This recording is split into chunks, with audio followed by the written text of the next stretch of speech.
Okay, we're going to do an impromptu pop-up live stream here, and it's going to be on a subject that I've been wanting to do for a while, which is spotlighting. I've done this type of thing before quite a few times, but I don't know, I haven't done it for a while. But the difference between just general scene lighting and spotlighting typically is just kind of a closure of the amount of visible light area within a space. So I have a lot of stamp sketches from a previous video, and we can get into some spotlighting scenarios here. Hello, how are you? How is everyone today? Create Live Cindy and Beverly, thanks for joining in here. Let's see, I was just mentioning that I'm going to do kind of an exercise on spotlighting, which is kind of a really tight area of light within a space. I always do these types of scenarios where there's kind of a vignette around my cards, my overall cards, and all this is, with spotlighting, is just a smaller space of lit area. So I'm always mentioning that when I'm doing scenes that I typically see these cards as more like a stage than anything, and spotlighting is a really good example, or maybe that's taken to the extreme. So hello, Lori, Sally, Diana, Doctor, I already said hi to Beverly there. Thanks for joining in. Okay, so spotlighting here. Let's take a couple of these stamp sketches that I've previously done, or some of these cards that I've already toned in. And what we'll do is we'll close the visible light area to really direct the viewer's eye. Hello, Julie and Rose. Thanks for joining in, checking out the vid. I haven't logged on in a while here as far as videos go. I've been super busy getting my workshops ready to go, and those were really fun. It's fun, actually. It's fun here stamping with you all in the chat here, but it's fun stamping with other people in the workshops. I'm teaching in the workshops too, but it was just fun kind of being able to see people, and I don't know, that's always a good thing, right, in stamping. You know, we're typically in our studios stamping on our own, but I don't know, with technology these days, what a great way to kind of network and whatever. Okay, so I am going to take this scene right here and just take it from general scene lighting to spotlighting, okay? So what I have is some visible light here in the sky. We'll call that the light source, okay? It's not like a sun or something like that, but it's the thing that's probably reflecting some of the light. I don't know, maybe the sun is out here somewhere, something like that. But what I'm going to do is I'm going to really make this, oh, I don't know, we're going to add more drama to the lighting, okay?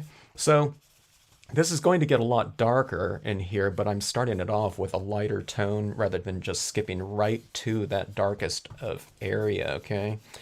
And when you work through these lighter tones like this, in the end result, because dye-based inks are transparent, you'll get a much richer, deeper end result, okay? How is everyone today? Everyone doing some stamping this weekend or have time to do that? You can stamp with me right now if you want to.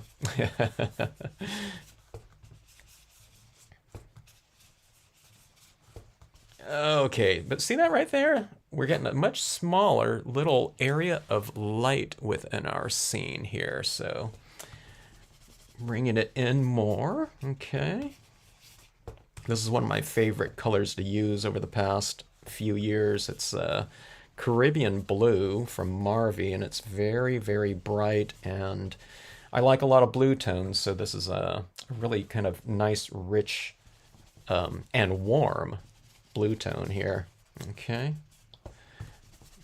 All right, so you can see the spotlight kind of starting to take place in here. We have this little lit area right there, and when you have these kind of darker perimeters like that around a given space, it really directs the viewer's eye to an area that's very, very specific, okay?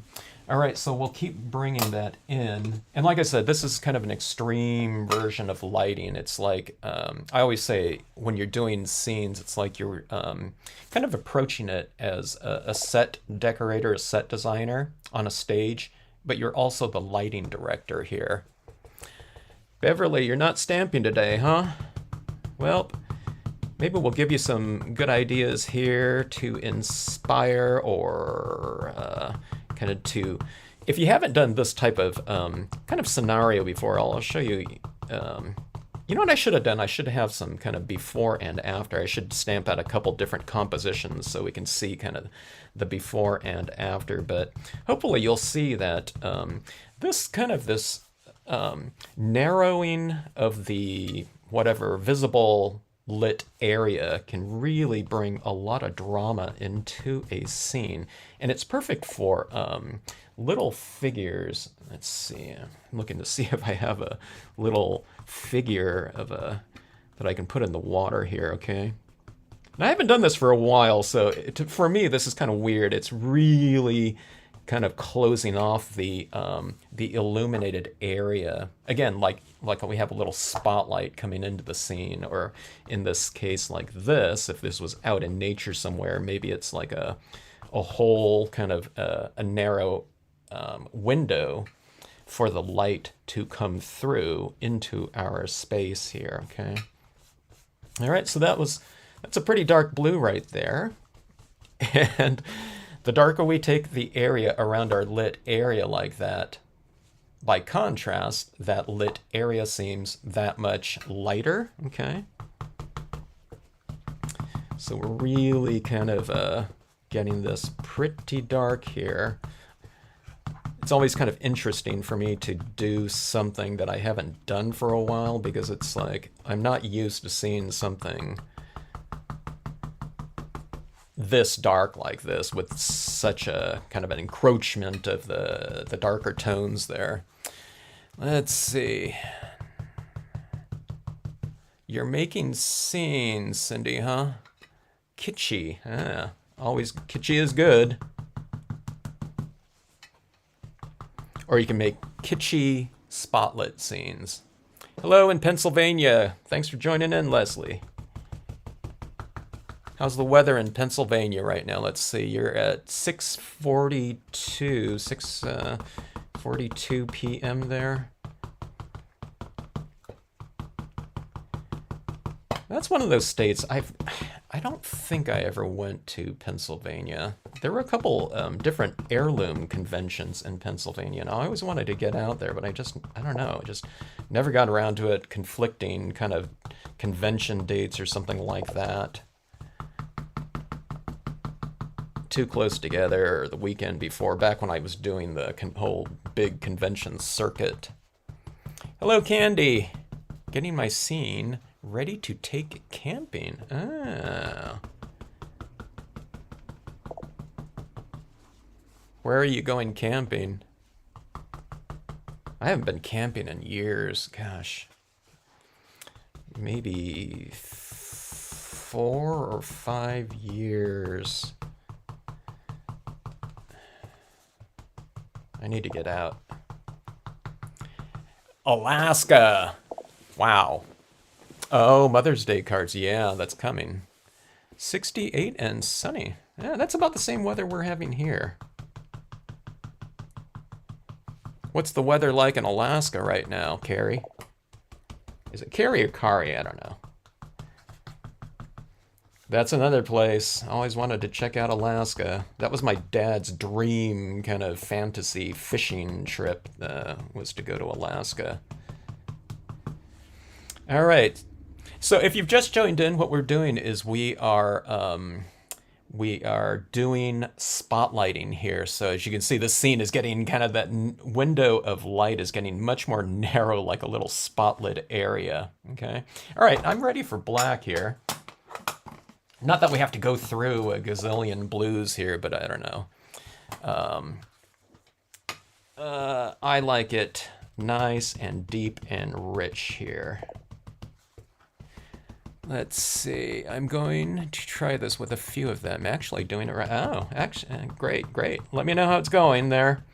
So I'm using glossy cardstock right here, but I mean, you can do spotlighting with one color if you want to. You can just make it a total monochromatic piece. Maybe we'll do that on one of these.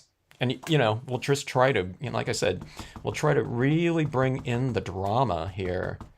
I mean, when you have kind of what you're doing, I mean, it's one way to do things. This isn't like the way to do it, and we have to go for kind of maximum drama or something like this. It creates kind of I don't know. There's a different kind of emotional kind of feel to it. Like I said, we're really directing the viewer's attention for sure. When there's so much kind of shadow area. Not that we can't make the areas and the shadows interesting, but by far the pull on our eye visually is going right to those lit areas, right?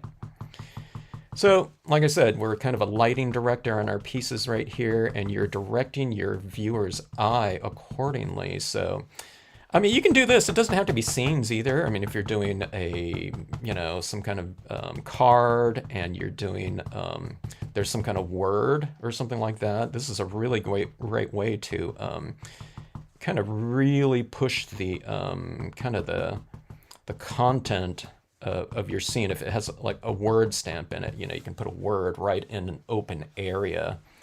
And like I said, not just of scenes or something like that. So you can have more than one area. You can have spotlights on 5 different areas if you have a card that's large enough, or the subject matter that's small enough to fit in them. What shade of blue did I just apply last? That was the Prussian blue. It's one of the darkest blues on the market. The only other darker blue, there was one other Adirondack Lights that was really dark too. Oh, and there's a Distress ink, I think, too. Blueprint film. God, that thing is so insane. That Blueprint film, I love it, but man, there's something to it. It's really super dark, so it really stains as it's supposed to. That's the way dye inks work. They work by staining the surfaces, and I really love those super dark blues, because if I'm doing this, one of the things about building up tones like this too is that the pulp of my paper, by the time I get to some of these darker inks, especially if I'm working through all of those lighter inks, is that you start to reach supersaturation, where the pulp of the paper isn't really pulling in any more of that moisture because it's just so saturated. So you're doing a very surface-based application of ink, okay? So when I'm applying it, if I wipe it like that, I'm really kind of removing the ink because it's just kind of floating there on the surface. So you really need those kind of darker colors to even, I don't know, show up there. Like if I took a navy blue and I started applying it over here, I don't think we would be able to see it at all because just not enough of it would be transferring in there. All right, so anyways, I'm going in here a little bit, or well, a lot darker here than I normally would. Because of that spotlighting type of scenario here, okay? So I probably could go even more, but I don't know. I think I'm gonna hold it at that, and let's throw something in there to really kind of emphasize this spotlighting type of scenario. We've set the stage for our little figure here, little fisherman or something like that. Maybe they are in Alaska here, who knows? Or in Pennsylvania. Maybe not Pennsylvania, maybe more of Alaska-based, kind of with the trees there. But there's our little figure in there. A lot of drama in there brought to that. Let's see if you can see kind of, see there's still, I know this is real blurry right here, but well, let me see if I can zoom in. I'm zoomed in as far as I can go here, but there's still some details out here. Can you see that? So it's not just all kind of toned out. I don't want it all black out here, just where we can't see anything. But let's see here. Let's add some more things to this right here too. Let's add some foreground. We have our spotlighting here with just the tones in here.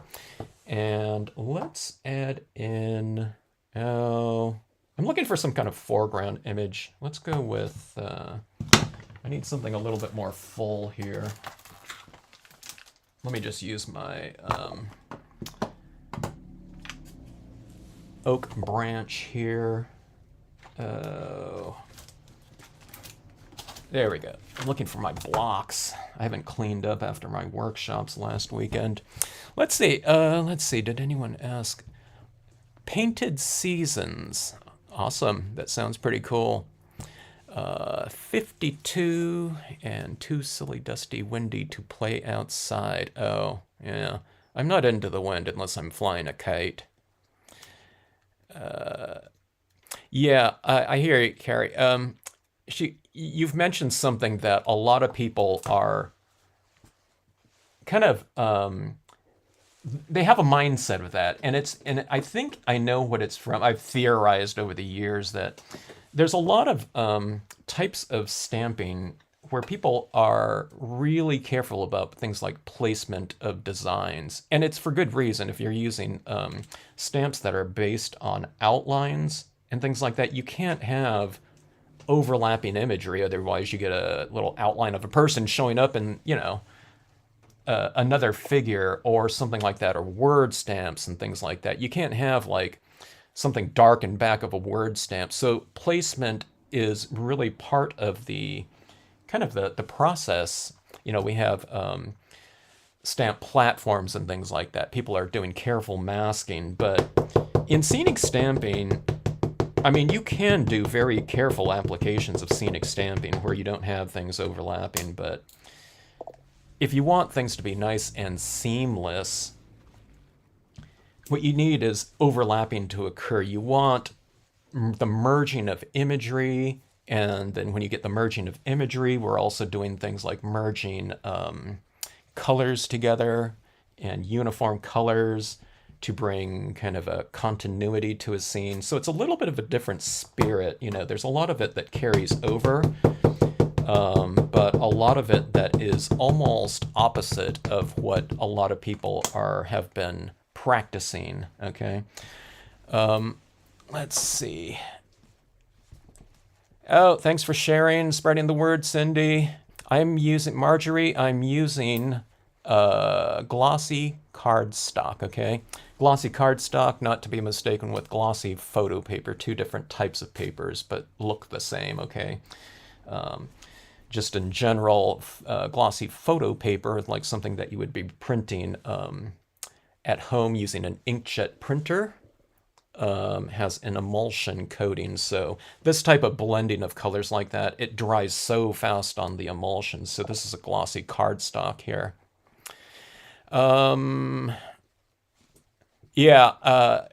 This would be Alaska is, I don't know, it's one of those types of places where, I mean, you want your stamps, like, enjoy your stamps being sent out anywhere where they're going to be enjoyed. But I tell you, when they're going to places like Alaska, Montana, to places with a lot of nature and things like that, there's always something kind of I don't know, that captures my attention or my imagination when they're going into those areas right there. Okay, so what I've done is I've placed the oak branch over the top of it like that to kind of further kind of frame things off and to bring the viewer's attention into that lit area like that.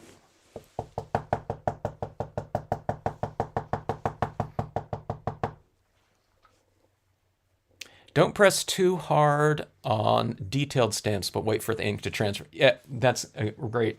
Did I mention that on Facebook the other day to you? Someone was mentioning that. But yeah, now see right here, what Candy mentioned there in the chat is this area up in the top part, when I was applying that ink, I mean, there's a lot of ink on these perimeters right here. It's not wet to the touch or anything like that, but the pulp of the paper, the cardstock, is pretty damp right now. So one of the things that I did was when I applied this ink right here or onto the stamp, I held the stamp down longer than I normally would if I was just, say, stamping that impression on a completely dry piece of cardstock, okay?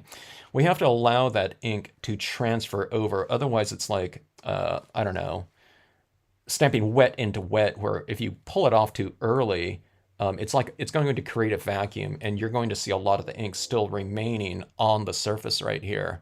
Hello in Belgium. Wow. Thanks for joining in here. Belgium. What time is it there? Is it midnight about right now or later? I know it's got to be late. Okay, let's see. I'm adding some more reeds in here into this little open area. Again, just because it got so dark in here. Now, if this wasn't glossy cardstock, if this was more of a satin or a matte surface right here, I would use my VersaFine Clair for some additional dark images. Or, you know, if I was planning on embossing, I could do it on the glossy cardstock here.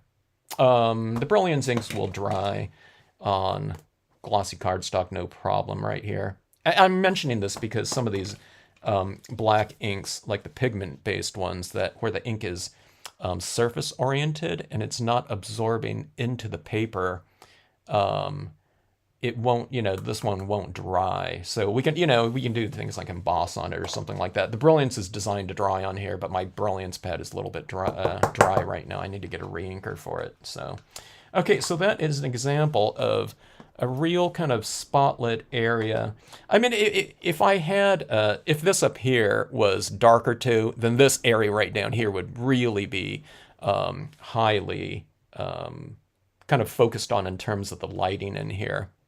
Hello in Australia. Wow, 2 different areas. So what time is it in Australia right now? It's got to be... Hello, Vanessa.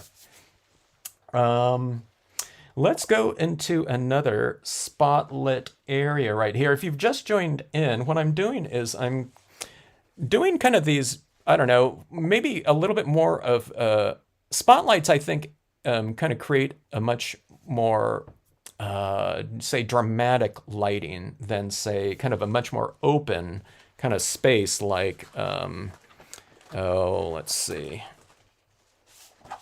Oh, here's a monochromatic right here. Yeah, I mean, here's a couple real kind of similar types of scenarios right here in terms of the composition, but, you know, much more open like this and much more closed off in terms of the area of visible light. And then typically in a spotlit area, there might be a lot more contrast between the lit area and the area next to it, where on this, something like this, I try to create a nice gradual transition going from darker tones to lighter tones like that.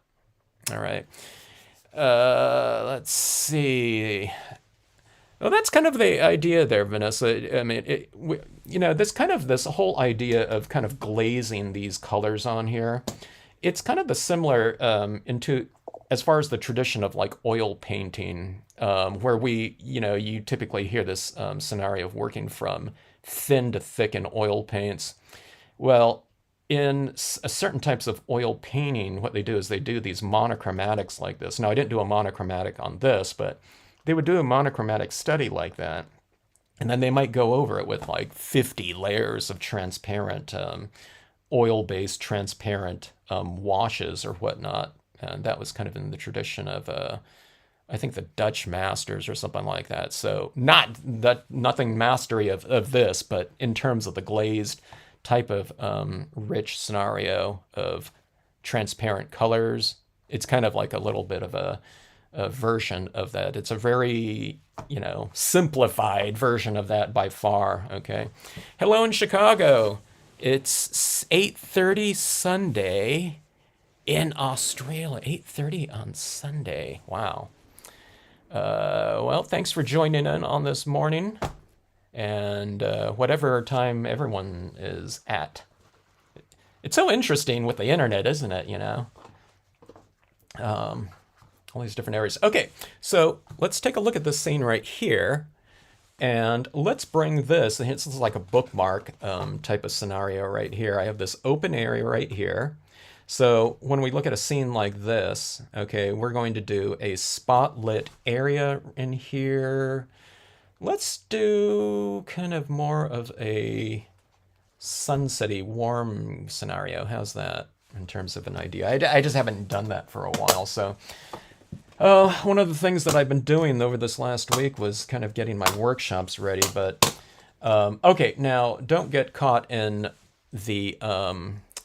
the brand or anything like this, but you can see where these Marvy pads, it's just easy for me to kind of show these kind of color scenarios right here of kind of breaking down kind of a transitioning sunsetty type of scheme like this. And this is something that I always teach in my workshops, and I try to get people doing this as a habit.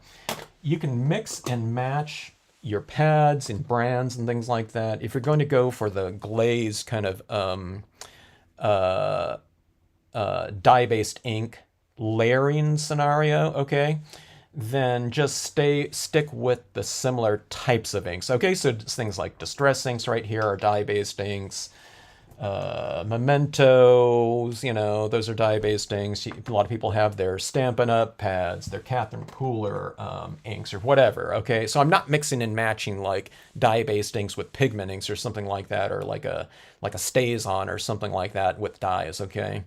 But all you do is you just lay out your color scenarios like this, and I always have people kind of going from, you know, kind of laying them out from light to dark. I could just use a re-inker in here or something like that, okay? Candy asks, is spraying necessary? It always changes my scenes. It doesn't always change your scenes, but if your scenes kind of, when they dry to a dull sheen or something like that, spray sealing, and we're talking about something like a Krylon or an acrylic spray, or even in a pinch, people have used hairspray. Those types of applications typically will be the great equalizer for the different brands of inks that typically, if you're using a lot of layers of it like this, will dry dull. Okay, there's something in the binders of a lot of these different types of brands of inks, which I think is the thing that makes the inks thick, so that they're not running out of the raised dye-based pads. You don't want these pads. This pad is raised, so you don't want this ink running out. So a lot of the ink companies, what they did was, in using the felt type of pad like that, they've made their inks thicker. And I think there's something in that thick kind of binder that makes the inks, when used in layered upon layer upon layer, dry kind of dull, okay? It doesn't, they're not fading out, but they just have this kind of this haze over the top of it, where if you spray it, it just becomes much, you get past that surface haze, and you can see the layers of depth within there, okay? And it also protects them. I don't do it with everything. Like the Marvy inks don't dry out like that for me, so I don't necessarily have to use it on those ones. But if I'm sending out my cards to someone, I typically spray them. It just kind of gives them a little bit more of a kind of an impact in terms of the intensity and value of the cards. You know, it makes them look darker and it makes them look more intense, which is, you know, the brightness factor, okay? Anyway, so that being said, not to go into too much into inks and things like that, but if you have many different brands of inks, okay, let's say you have a big line of all the distress inks and all the Stampin' Up inks or something like that, and you want brighter inks, you don't have to add in something like the whole range of Marvy inks, okay, or something like that. You can add in one color of ink, let's say within a sunset type of scenario, just the yellow Marvy or something like that, and you can brighten up the entire range of every other brand. Again, because dye-based inks are transparent, so if there's one layer of a super bright brand of ink or line, it can brighten up the whole color scenario there. Google, can colored Memento inks be used to color with Copic markers? Does that make sense? Yeah, Copic markers are alcohol-based, So if I was to color, if I was to bring in alcohol-based markers over the top of this, after this dried, it would color no problem without smearing the imagery. Now, if you're working with certain types of inks, I find that certain types of dye-based inks, water-based dye-based inks, leave a little bit of a residue on the surface because they're really thick. I ran into that with, oh, Memories Black. Okay. So if you're coloring with, a Copic or something like that, you might get a little bit of residue. But just, I don't know, test it out. Yeah, hairspray, believe it or not, Candy. We've used that many times. Okay, now this is more of a matte piece of paper. Okay, so this one's a glossy right here. You can see the matte is more of a, this one's a little bit more of a satiny finish right here, but let's check out the differences between these two right here. I don't know if we'll be able to, we're not going to sit here and watch this dry or something like that, but okay, so I've used yellow on this right here, but I use my alcohol markers all the time, Cindy. See, here they are right here. I usually don't do full scene coloring with it, but it's usually used to kind of embellish, I go into my more detailed areas with markers, okay? And where, years ago, we didn't really have too many alcohol-based markers out there on the market. So typically I'd be doing it with dye-based markers, okay?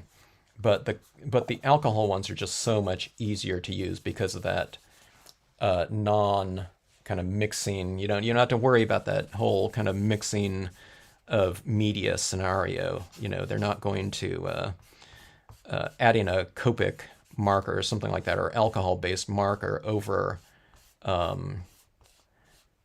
dye-based inks. Water-based is not going to get it to smear, okay? Now that being said, I wouldn't use the, something like a Copic first and then try to apply the dye-based inks over the top of it. The alcohol inks typically, they kind of seal off the scene or the card where the water-based ones won't stick to it. So you have to kind of go on, that whole scenario if you're doing some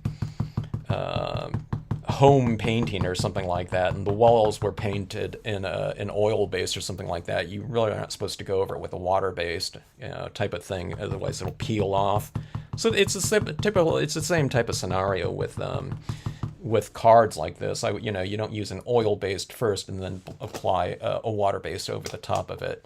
Typically, okay. Now you might get some. I've been surprised at some of the different combinations of media compatibility before. It's like, oh, okay, I wouldn't have thought that worked in theory, but it kind of did. So you just have to kind of test things out. Distress oxides, it's a different type of thing. What you want to use is you want to use your media for the application that is ideal for. So if you're talking about a technique, maybe not. But in terms of being able to use any type of media in a scene, a scene of a lake or a stamp of a lake is not different than a stamp that says happy birthday. But people don't ask, well, can I use that happy birthday with, a word stamp with a certain type of ink or something like that? I could put happy birthday right up there in that open area right there. This could be a birthday card or something like that. So what you want to do is you want to use the media and surface combinations that's going to be conducive for the technique that you're going after. So going back to things like distress oxides, I found distress oxides, people do that kind of water type of, what do you call that? What's the water thing where you splash it? The water, it's not water solubility. It's that thing where they lay down some distress oxides and then water reactive, is that the term I'm looking for? Where they do that, they just do kind of a textured splattered background. And let's say this wasn't clouds up here in this open sky area, but it was like a nighttime scene with galaxies and the Milky Way or something like that. You can splatter it up there. You can apply your distress oxides up there, layer them.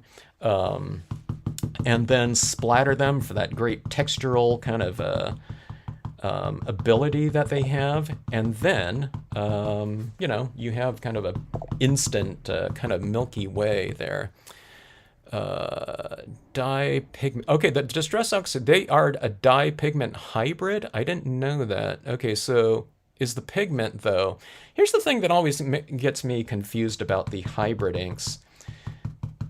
Most pigment inks are oil based, okay? Not the except for the Brilliance one. So when it's a pigment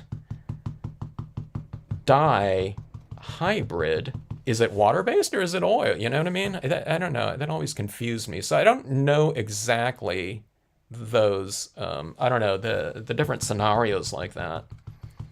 But, go for the surface that for the, I don't know, for the look that you're going after, okay?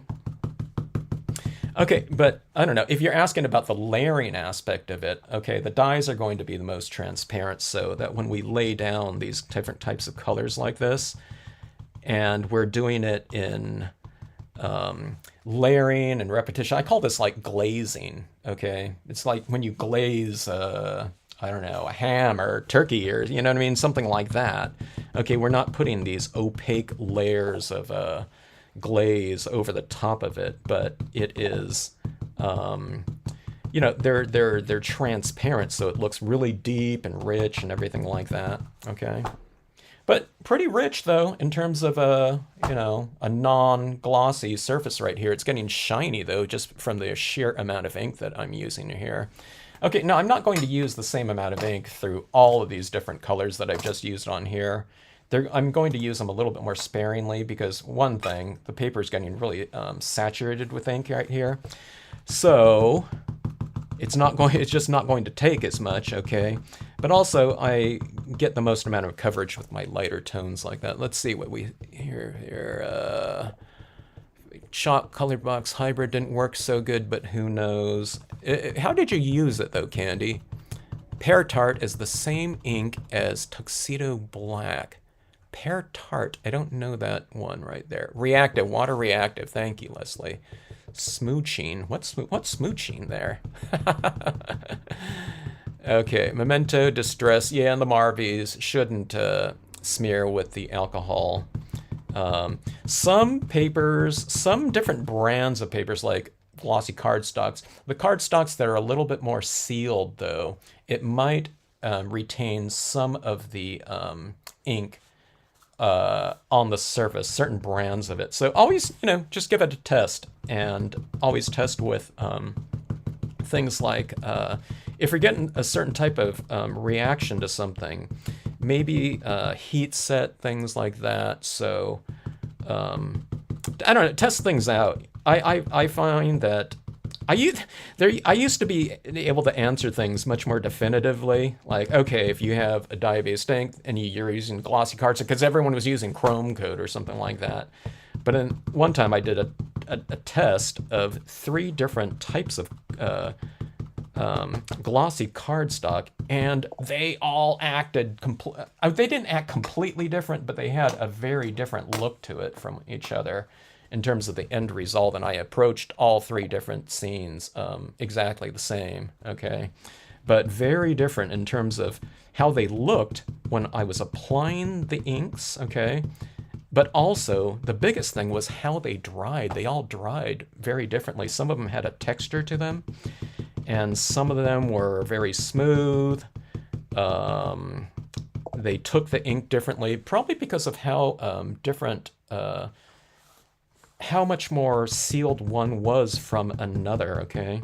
So I just don't know what papers people are using out there these days. So for my workshops, I typically ask people before we started on with those, what inks are you using and what paper are you using, okay?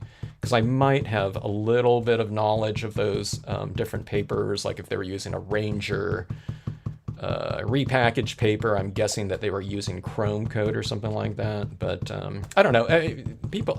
People's pieces, it was largely, it didn't become a factor, but there are small differences. So yeah. Let's see, VersaFine Black is great with pastels and water paints.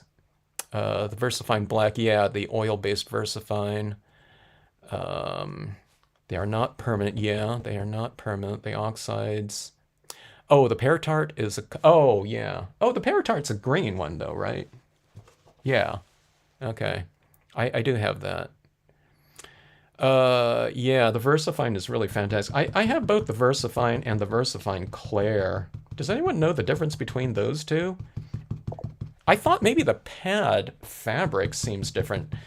I didn't get the Clair for a long time because I already had the VersaFine, and I figured, okay, you know, that pad, that color is already great, and I probably don't need to do anything, you know, but when I was ordering some stuff, I thought, okay, everyone's telling me about the VersaFine Clair, and I got the VersaFine Clair, and I thought the pad surface was denser than the just the plain VersaFine, so I don't know. I liked it better for tighter detail, but there's the VersaFine, and here's the VersaFine Clair. The VersaFine Clair might have a smaller surface area. I don't know. This one's like 20 years old, but I don't know. I think, I don't know. Is it my imagination, or is the VersaFine Clair even kind of a finer pigment? It wouldn't seem like they would use a different type of pigment for two different pads there that are kind of named almost the same, but I don't know. Let's see. Yeah, there is a lot of difference with the cardstock, huh, Karen? Black pads can be used with watercolor pens, yeah. I do too. Hunky Dory. The paper. Huh, I haven't heard that one before, Karen.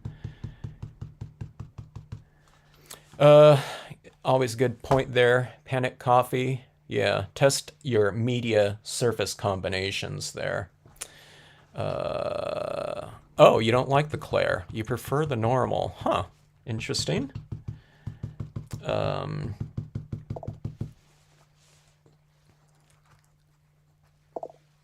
Hello, Jason. You didn't miss anything. We're just sitting around chatting here. Thanks for joining in. Hello, Sandy. Old school stamper didn't use glossy and dye inks. They bled if got wet. New world with Stampscapes. Old school stamper. Old school stamping. We only used. For me, we only used. It was a lot of glossy and dye-based inks, but that was before pads and things like that. So I'm talking about real old school.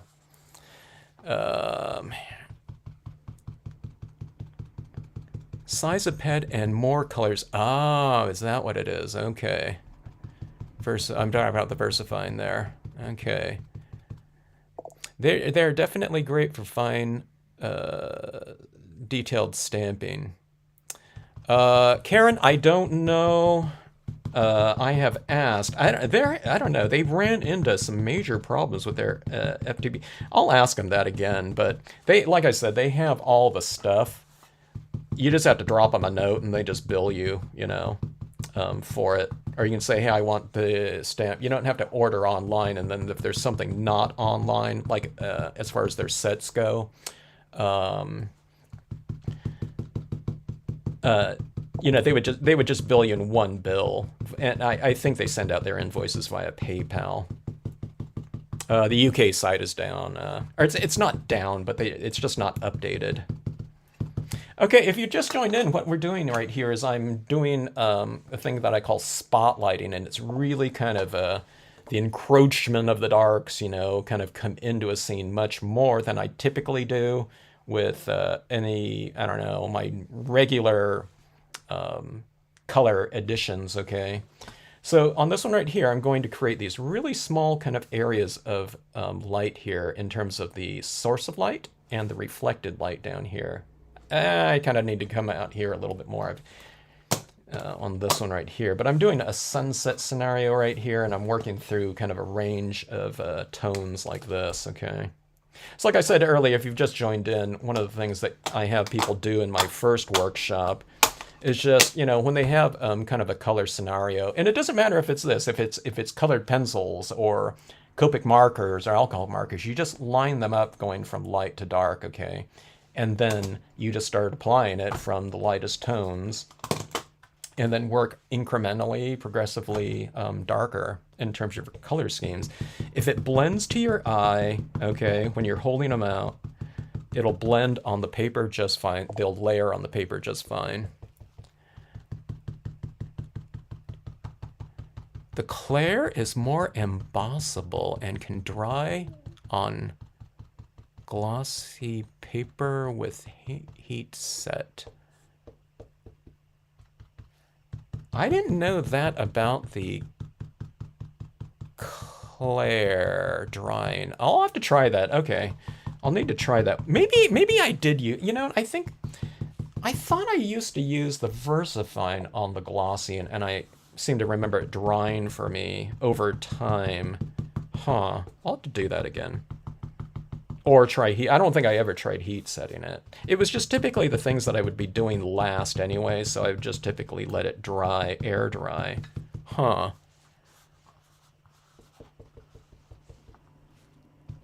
A lot of practice, Panic Coffee.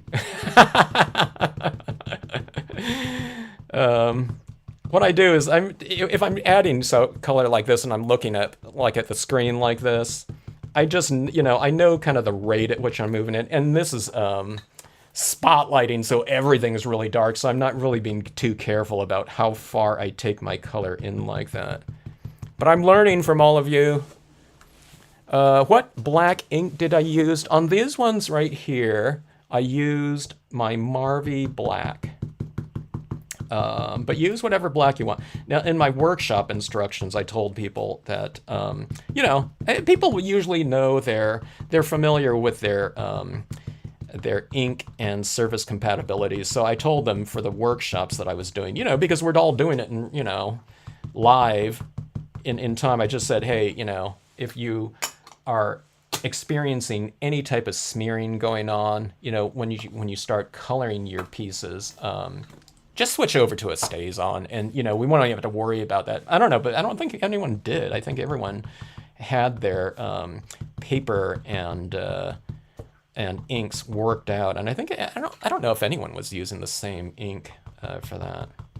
All right, trivia here, or not trivia, but question. This is one of those questions that I'm always interested with stampers.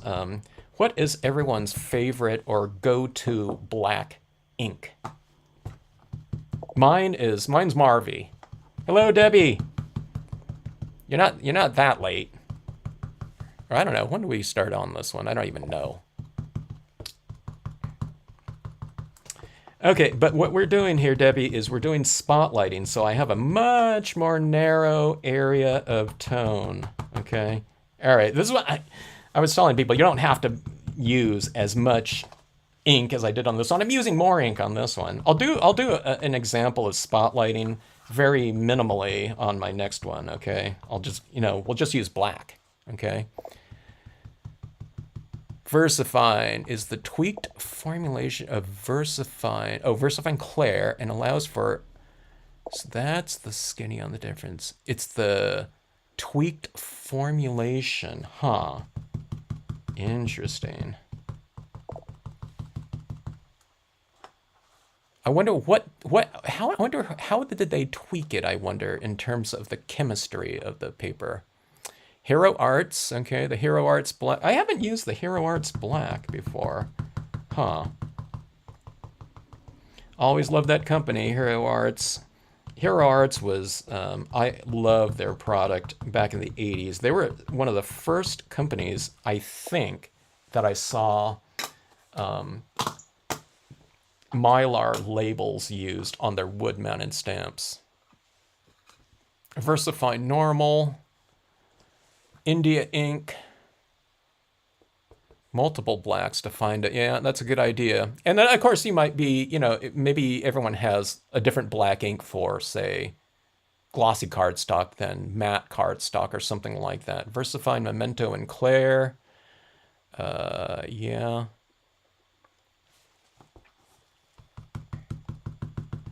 I have all those.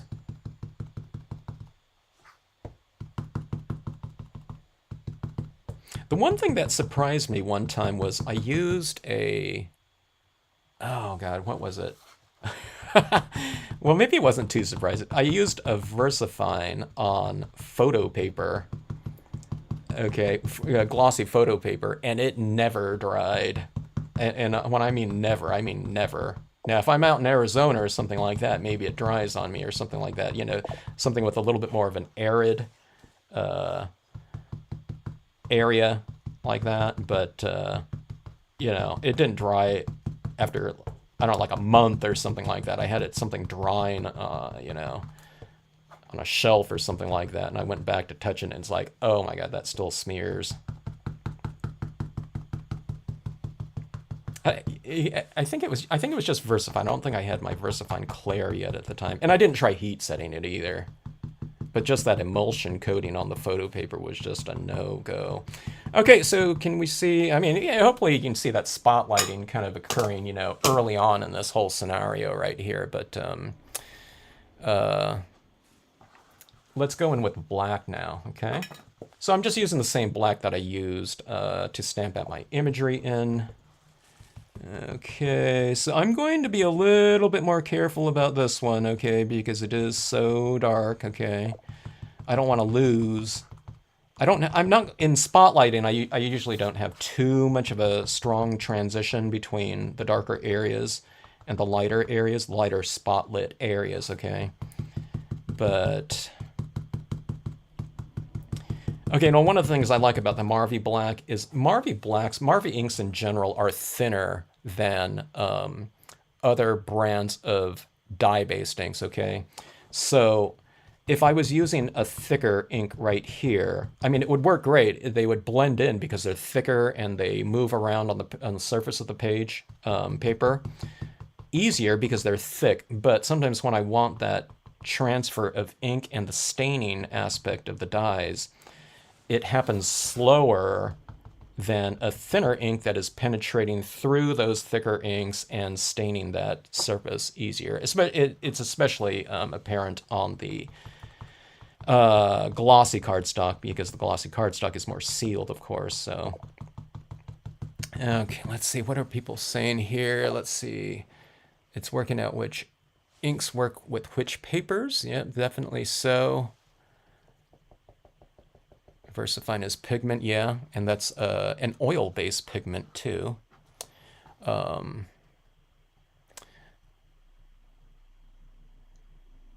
I need to try the oxides. I haven't gotten around to it. I've loved all of the pieces that I've seen, the examples that I've seen of oxides. Kind of that water soluble one too, where they've the most of the ones that I saw were the backgrounds where someone has, you know, sprayed water on it and it is real textured and kind of you know, kind of celestial types of scenarios. But then I saw just some scenes that were just colored with the oxides and not water or reactive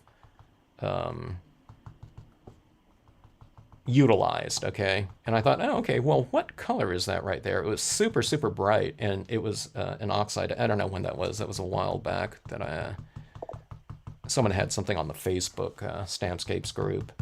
Okay, so anyways, you see that kind of real strong, super strong spotlighting here.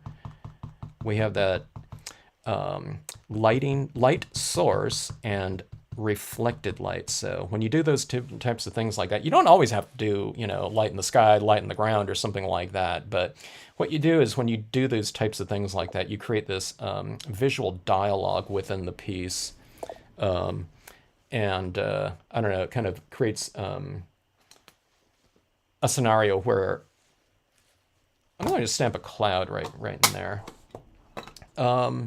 Yeah, you create this dynamic because anytime people look at a piece like that, there's a path of a visual path that the viewer takes, okay, within the piece. So when you kind of create those things like that, you create kind of visual movement between the viewer's eye going back and forth like that. In spotlighting, you know, we're really corralling the viewer's eye a lot more though, because there's a lot less visible space or, you know, lit visible space within this piece. Okay, I'm going to stamp a cloud in here. I got a little bit textured kind of right in this space right here. Okay, just because it was wide open and I have this kind of encroachment of color working in here. But okay, so cloud stamp right here. I work a lot with people on this cloud stamp right here. And we're going to stamp this right in here.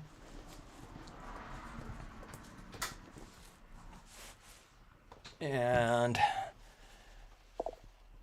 like so. Okay, maybe I'll go with one more impression out here. Okay, so I just wanted that area up there to be closed off a little bit more, just because this area down here is so tight in terms of the lighting, okay? So I'm going to bring this in like this. All right.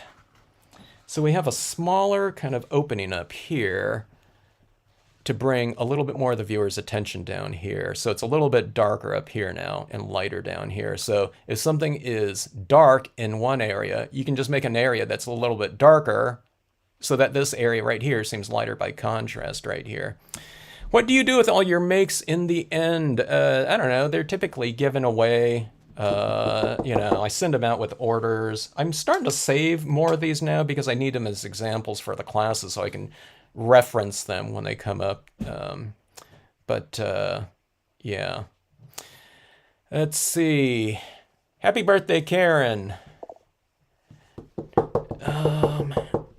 I need every kind of black ink. They each have their special properties. Yeah.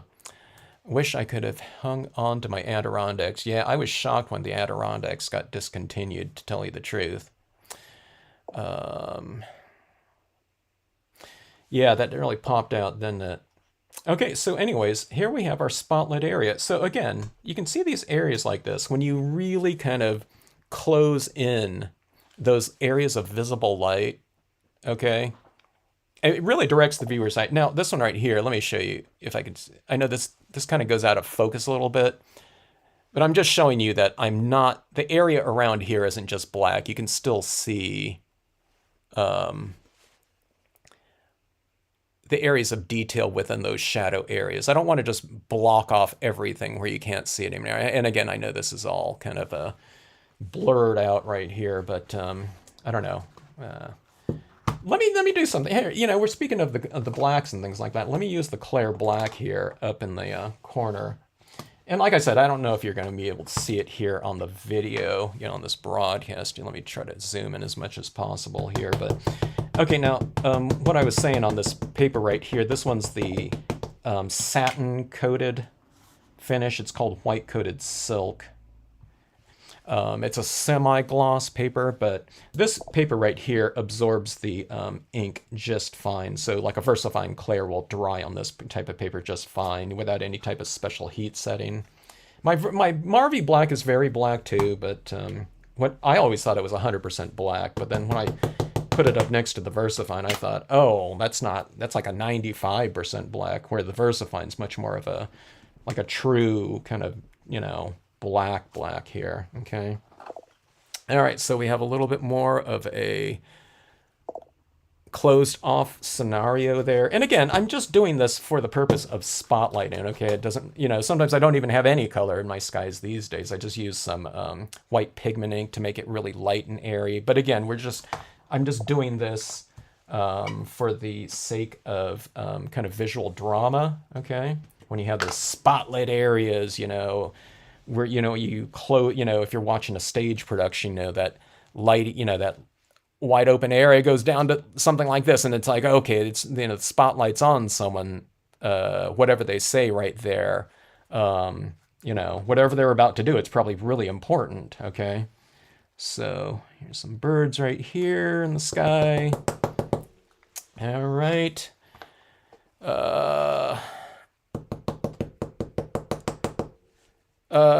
Sherry, the color, I don't know when you posted that. Oh, for the clouds. Oh, that was a number 6 brown. It's one of my favorite browns in the Marvy range.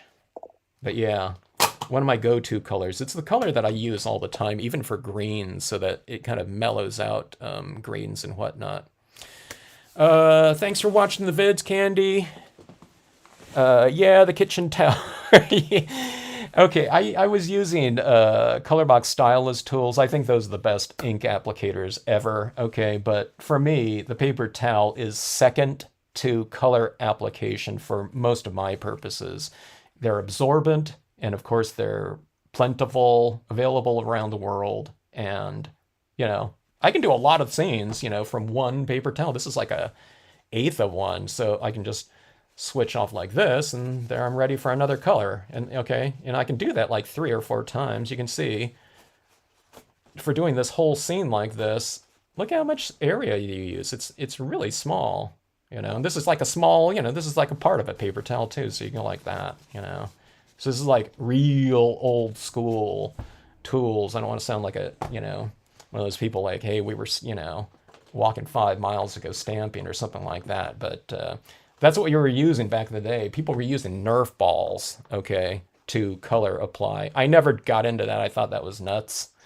But I saw there was a lot of Nerf balls out there. I don't know if it was the Nerf ball brand, but, you know, going like this.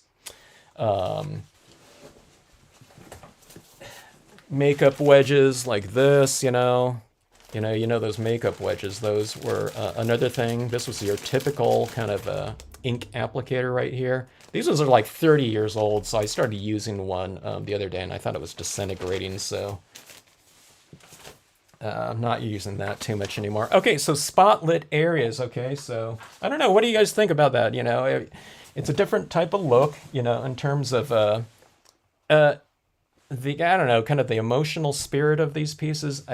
I think, you know, and I think it brings in a lot of drama. I don't always want my scenes like that though, but it's just a, you know, it's just a different kind of focus and I don't know, kind of spirit to it. And again, it's like a stage production or something like that, where you're really directing your viewer's eye.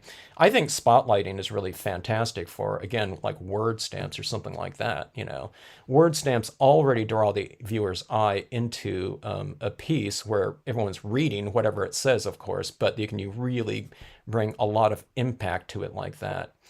And you don't always have to go super dark like this. Okay, I can have a spotlit area that's all pastel blues, and it's just, you know, you've left an area that's really small and lit like that. Okay, I'm just doing these super dark kind of transitions right here, just for, you know, to kind of make a point, you know, in terms of this video here. Okay, so let's do a really fast kind of example of spotlight. And I have some stamp sketches here that I did in that stamp sketching live video. And let's do something with, let's do this one right here, okay? I mean, the viewer's eye is already going right to that person right there. But let's just do this like super fast, okay? I'm just going to do this in a monochromatic fashion, and we'll just use black ink, okay? This one's the white coated silk, so semi-coated right here. The pan pastels, you can do this, do the pan pastels too with the spotlit area right here too. Yeah, pan pastels are really fantastic. Oops, this isn't black here. Okay, let's see right here. All right, so the scenario right here, you know, I'm going to have this area right here, this figure spotlight, okay? But again, I don't want to make this completely dark around here, but maybe darker around the perimeter right here. There's a lot of open space in here, so I usually don't like doing too much, you know, monochromatics with that open space in here, but let's see how it comes out, okay? All right, so anytime I start off with a paper towel like this, what I do, because it has that decorative pattern on it, is I kind of get that smoothed out like this, and it's also distributing the ink around here a little bit, so that when I start applying it on here, you know, I'm going with a nice kind of smooth applicator, okay? And sometimes I like to go a little bit lighter too when I'm starting this out like this, okay? Because I don't want to go in there and have these really harsh marks, okay? Like I said, normally This is like the opposite of what I have people do when they're first learning this process right here, okay? All right, so adding it in like so. And again, I'm darkening. This is going to be darker than what I would normally do. Again, just for the point of kind of visual emphasis in terms of a, you know, spotlit area, okay? All right. Debbie, you have a set of 20 blender sponges. Oh, do you use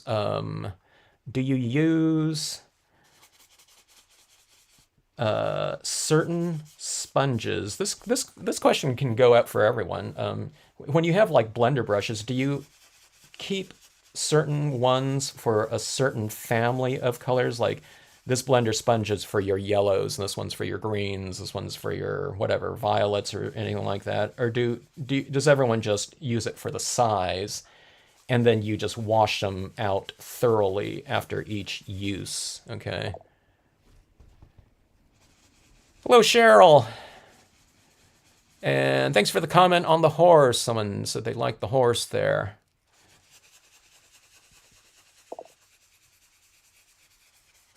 All right, so see that kind of, you know, can you see that kind of spotlighting area? Kind of, I mean, it's not spotlight yet because, but you can see how I develop my colors, or my, not colors in this case, but the value scheme like this. I'm doing it lightly at first, okay? I don't want to have a gigantic commitment to a certain color scheme immediately because it's, you know what I mean? It's a little bit more precarious that way. But when I'm working with a, you know, a 10% gray or something like that, thanks, Leslie. And always appreciate the thumbs ups. If you like what you see, if you don't like what you see, thumbs down.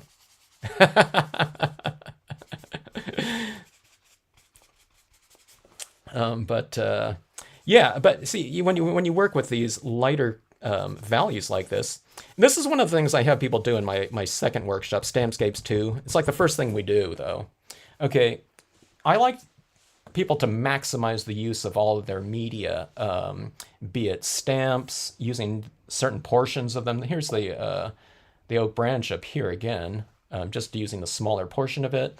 I like them to maximize the use of their stamps and the use of their media too. I guess you can say the applicator, you know, in terms of a paper towel, is kind of a maximum usage of something like this, okay? But in using this black ink for all of your gray tones, your 5% grays on here, your 10%, 20%, all the way up to, you know, whatever, the eventual 100% application of it like that, it really gets people to utilize all of their different inks and to not just see their inks as this one is brown, this one is this dark brown. This dark brown, if you use it very sparingly, it can become everything. It could be a 5% version of this, okay?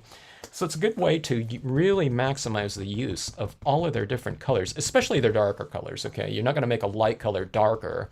Like this yellow isn't going to become a much darker yellow or something like that, but you can always work it. Any value of an inherent color of a given hue, okay, can always be used in a lesser amount for the lighter and duller version of it, okay? So the less you use of something, the less intense it is, but it's also very light too, so you can get all the different versions of intensity and value out of it. Okay, some comments went past me on the screen. If someone asks me anything, just ask it again, because it might have passed me by here. But anyways, if anyone, you know, like in these live things too, if people know the answer to it, I don't know the answers to a lot of these things, okay? Especially media. There's a lot of stuff that I haven't used before, so yeah. Help each other out. And you're helping me out too. What I usually do is I go back and I look through the comments again. Okay, so we're getting a little bit more of that kind of spotlighting here. I'm used to using a lot less tone, so I would stop right here normally, but we're doing this spotlight thing, so let's go in. See, I'm going in more. So when you're doing something like this, just utilize the dry version. See that right there? Look at that. That's a lot of taps right there, and there's barely anything. So that's when you have a lot of control over it.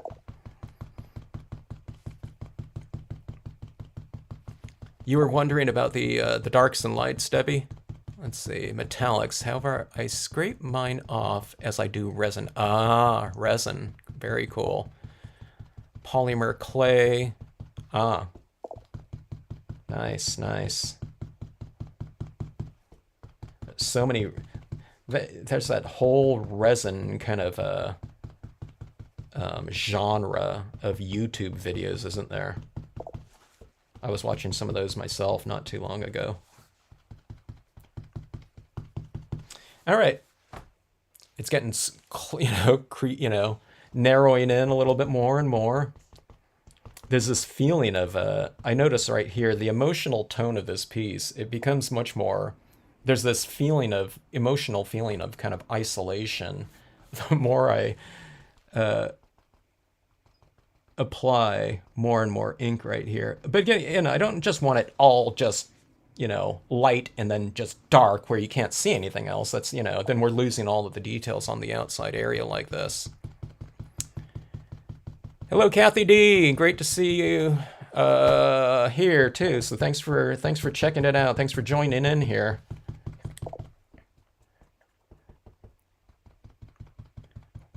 Let's see. Why don't makeup triangle sponges now? Oh, why don't I use them now? I could. I find this faster though. And the makeup sponges too have those edges, okay? And I can get past that. Sometimes people kind of squeeze it over. You see, I don't know, I was using this not too long ago, but it started crumbling on me. Like I said, I wouldn't be surprised if my sponges are 30 years old. So they're crumbling on me. And I also got these other things too. I've tried like these things before.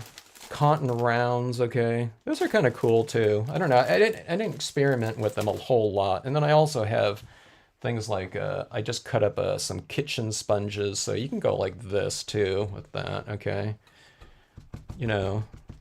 Actually that's working pretty good. I'm joking. But I mean, it works just fine. So, with this kitchen sponge like this, okay, you're just going like this.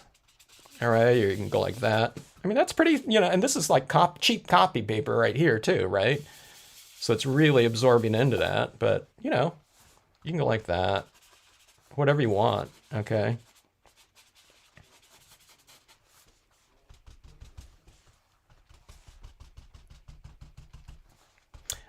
People used to use sea sponges too back in the day.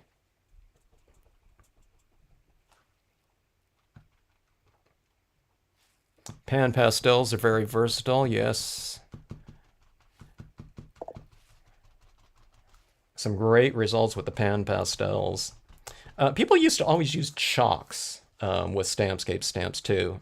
Some stores never did dye-based ink applications at all. They used chalks, those little kind of little, I don't know what they call them, cake kind of chalks and whatnot.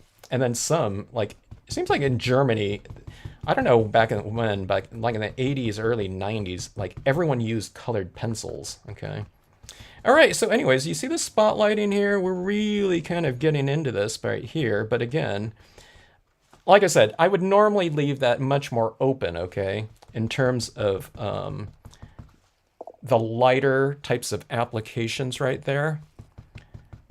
And when going like this, I don't know, it has kind of a little bit more of a kind of an ominous, and it's because I'm using black here too. I mean, I can do this in, a light blue and it's not going to have the same kind of emotional kind of tone to it, but this black one I find does. Okay, going a little bit with my little controlling my light on these tree trunks here. I'm applying a little bit more tone to the one side of the tree. Okay, like that. All right. Go like this. I mean, like alcohol markers are going to be much more conducive for this type of detail work, but. All right, so anyways, little spotlit area like there. Kind of a little bit more dramatic lighting, right? When you add things like this, when the available visible light is kind of narrowed like so. Okay, what I was mentioning with the markers like this, this is I don't know, what is that, about a 40% gray maybe. Okay, the light is coming from in here, so I mean, little details I can add tone to the right side of these trunks right here, so it looks like they're being influenced by the lighting direction. Okay, light coming from here, left side of the trunks a little bit more lit. Trees to the left are being left side toned. Okay. And again, we were talking about this earlier, if you've just joined in, but we were talking about things like media compatibility and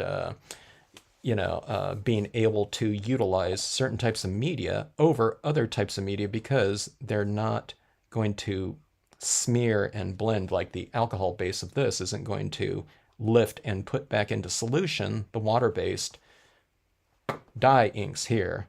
Now, if we have, dried ink on the surface right here, maybe it'll smear out a little bit, and especially because I just applied that dye-based ink in there. But by and large, you can use it, right over the top of it, and it's not going to affect it.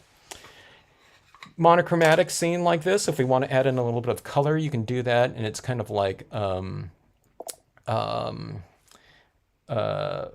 and white photo tinting. Remember that back in the day?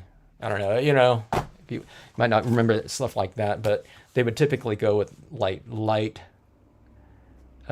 dyes, okay? They were typically very light, and you can color, like paint your photos and give it that little tinge like that. It would be to add a little bit of a hue to certain photos, or you can just give it, kind of a special effect, as opposed to trying to make something black and white color, okay? Now, let's see. I just added a little tinge of kind of warmth. That was a little bit of a brownish gray right there. I'm not going to do too much of that, okay? But let's see. Debbie remembers sea sponges. Yeah. Sea sponges cost way too much. Huh. I haven't looked into that probably since the 80s or something like that, back when there were people doing that.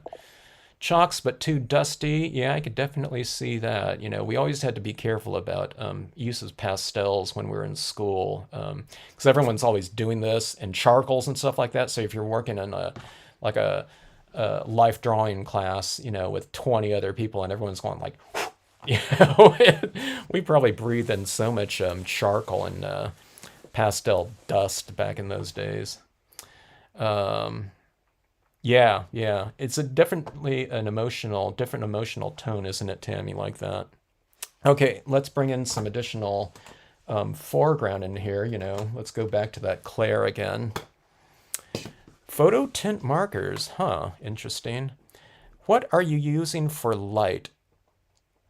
Looks lovely and bright there. Oh, you mean on my desk here? I have these studio lights coming in at 45-degree angles from my desk that hit it like this, okay? And these days they would use LEDs, but I don't know, they're this old set of really cheap studio lights cost really I don't know, it was really inexpensive. They come with the tripods, and there's about 5 fluorescent 100-watt bulbs that go into each one of those. I'm starting to replace those out as those burn out, though, with LEDs. So, yeah, it solved my... if anyone watched my real early videos, it was just, I think I had 2 swing arm lamps with a couple of maybe 100-watt incandescent bulbs in there. So they're real kind of, the lighting, well, everything's, the whole production is really bad with like videos 1 through, I don't know, whatever it was, 50 or something like that. Then I got another camera and later on added a microphone, etc. So yeah, hit that like button, let's get more people. I'm able to add more and more things to my setup here. I want to get another camera for my face here instead of using my video or my in computer camera. Okay, so anyways, adding more in here, and again, I'm kind of packing it in just for the sake of the spotlighting thing. Really kind of focusing in the viewer's attention right to whatever that focal point is. In this case, it's the writer right there, but it could be anything. I mean, it could be blank area too. If there's some sort of kind of a, I don't know, comment you want to make on kind of an emotional comment on, whatever, open space or something like that. But you see that right there? So again, if I'm doing this in colors or something like that, or normally, okay, I'm usually leaving open much more of a lighter space in that background in there. When you do that, then the silhouettes of the trees become much more prominent. But again, I'm just doing this for the sake of spotlighting and visual drama. The markers I'm using are the La Plume Permanents. Okay, so they're just alcohol brush markers, I have another set of like some really cheap ones too. I've had Copics before and whatnot too. I don't know. These ones are like, I don't know, like 40% of the price though of a Copic. So, and I don't use a whole lot of colors with my alcohol markers. Okay, it's mostly the lighter tones. So, for me, getting kind of a really big, extensive line of something, I wouldn't use them mostly. I wouldn't use the darker, brighter ones. I do that on some applications, but most of the times not. Okay. So I like a lot of the pastels. Someone mentioned pastels earlier too. Yeah, it could be like you're stalking the writer, or that writer is, I don't know, kind of moving this way or something like that, or moving into the light, whatever. So again, spotlights right there. See that right there?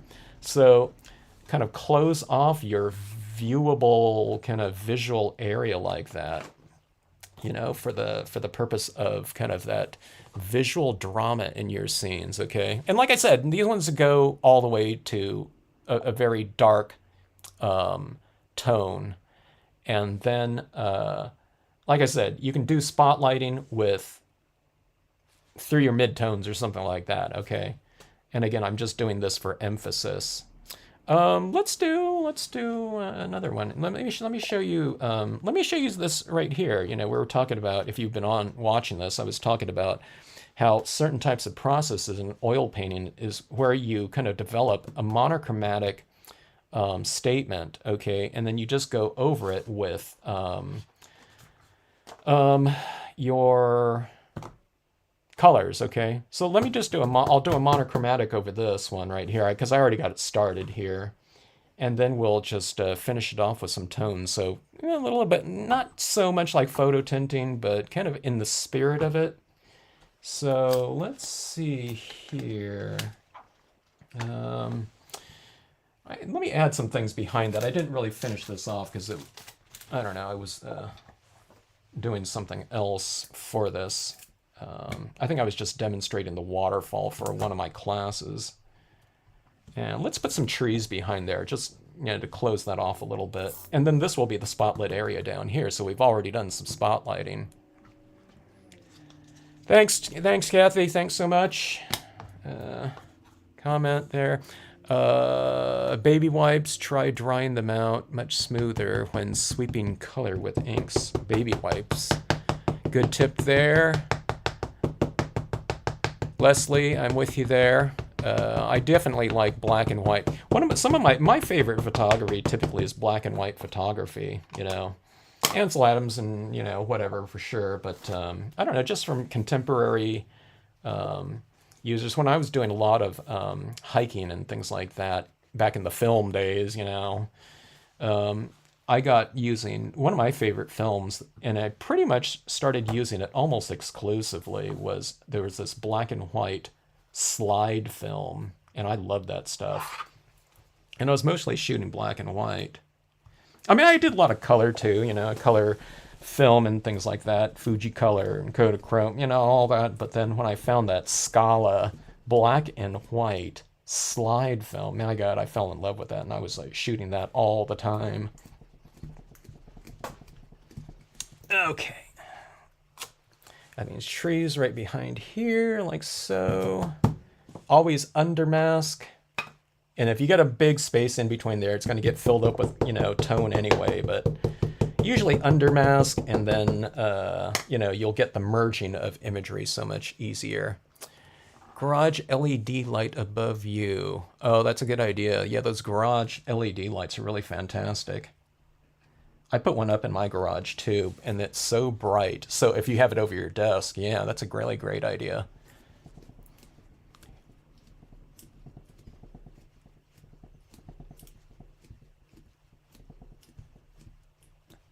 Thanks for sharing to Facebook, Karen. Sepia tone instead of black. Yeah, I've done some sepia looking. Oh, thanks so much, Kathy. Yeah, I've done sepia looking ones. I definitely like that sepia tone look. I like that sepia-ish look. So like on something like this, like on monochromatics, okay, like this. One of my favorite things to do is to add in things like, and the distress inks are perfect for that because they have that, they're designed to look aged and whatnot, but the distress inks, antique linen, what was that? Old paper, walnut stain. These two are my go-tos for that. But I'll typically do kind of a grayscale like this one. This one I already added in blue in here, so I don't know if I would do that on this piece right here as an example of that. But I don't know, you can do any kind of color scheme on this. I don't know, what color schemes should I use on this? I don't know, you guys can decide. Let's do two. Okay, let me add this cloud above here. I have this big open area in here. Let's add this in here, okay? In my classes, like I said, one of the things I do in my first class is I really want people to get a good handling of this cloud like this. So, because it's used as a really great filler stamp on a lot of different things. So, sky, and it gets them really set for the sky class too. But, okay, so we have filler stamps like grass textures, if people know the sedge filler here. In water scenes, there's water pattern, but in skies, this is a really great way to fill in, areas around Milky Ways, lightning, anything like that, Yeah, vintage photo. Oh, yeah. I think I have a lot of different colors right there. One of the things I started doing with my inks that I was getting, if it's a color that I don't plan on stamping impressions with, where I would utilize a pad, like I just got a bunch of colors like these in distress inks, okay, but I don't have the pad for it. It's because, I'm just using these to ink tone my scenes, and so I just put a couple of these drops of it on a paper towel. So a lot more ink in a re-inker, unless you get the pad and re-inker, But a lot of people already have a lot of pads, so you don't, like I said, you don't have to get the pad form for it. Just get the re-inker for it, and then you'll get a lot of ink in your whatever repertoire of inks that you have to use. Okay, so let's see. Let's do some spotlighting on here. You can already kind of see the spotlighting where it's happening in here already. It's here and here, right? But then what do you do around these rocks in here? All right, so again, this one will just be a real fast process again. And this one, again, is on the semi-coated paper, the semi-gloss. I say semi-gloss, but it's really much, much closer to matte, and it's not even very much near a satin on this one either. But that's the class of papers, or not class, but the characteristics of the papers, the titles of the papers. The semi-glosses typically go by the terms of satin, dull. This one's called silk, and I don't know. There's a few other terms, that just manufacturers come up with. Let's see right here. Kathy needs that scenery outside of our window. Which one, Kathy? Not the fence one, right? That would be spooky.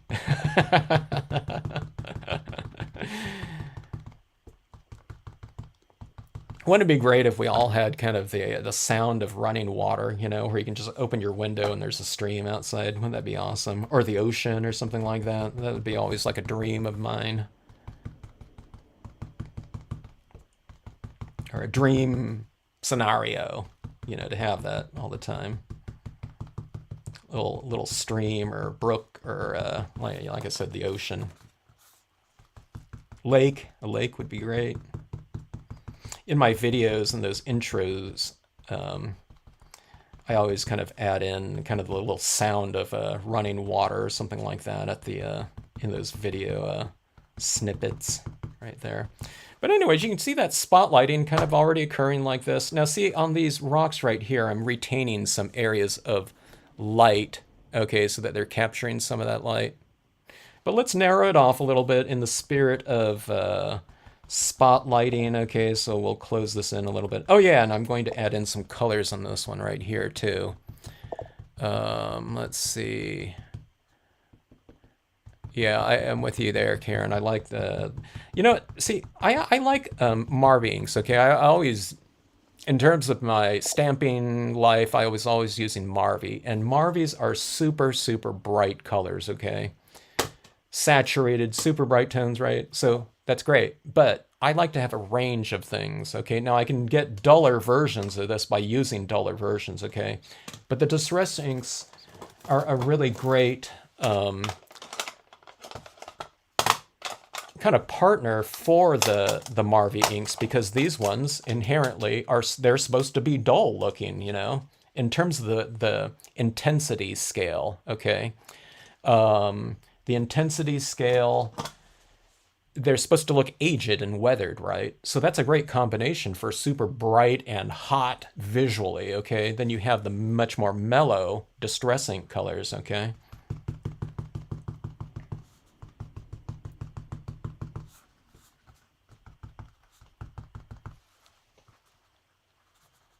Oh, Kathy wants this scene outside of her window. Not the woods one, the haunted woods. Not that they were haunted or anything like that. I don't know. There was a little bit of a kind of a interesting kind of emotional feel to this one though. I don't know. I look at this one right here. To me, kind of, it has a little bit of a spirit of kind of anticipation or something like that. Like that character is kind of like, they're I don't know if they're on high alert or something like that. Okay, but anyways, closing in right here. So here's a kind of here's another monochromatic right here. And I can add all of some other whole different color scheme scenario in this one, and put it right over the top of this. So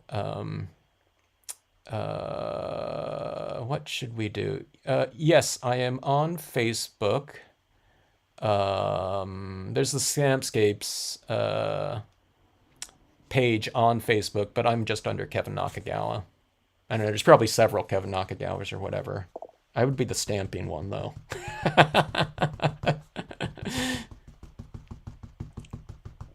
Okay, let's do something on here. Let's do it. Let's do a different color scheme on this one. Okay, I haven't used. One of my favorite color schemes is kind of this emerald green color scheme, and let's do that one on this one right here. Okay, you're thinking, wait a minute, what do you mean a green color scheme or something like that? I don't know. It's just kind of kind of a fantasy kind of a color scheme. And I have seen this color scheme once, not to this extent, but one time, like around a twilight time, I looked up in the sky and it was like green, you know. I haven't really seen that type of color scheme in the sky since then, but it was really cool. But, okay, someone was talking about pear tart earlier, okay. So here's the pear tart right here. Bamboo, leaves, cotton ivy, and we'll throw in the Marvy because it's just so much brighter. And then here's a pine green. Now, like I said, I'm not going to use, we don't have to use a lot of these right here, but if I was going to start from scratch, on this one right here, the tones are already set in terms of the lighting, though.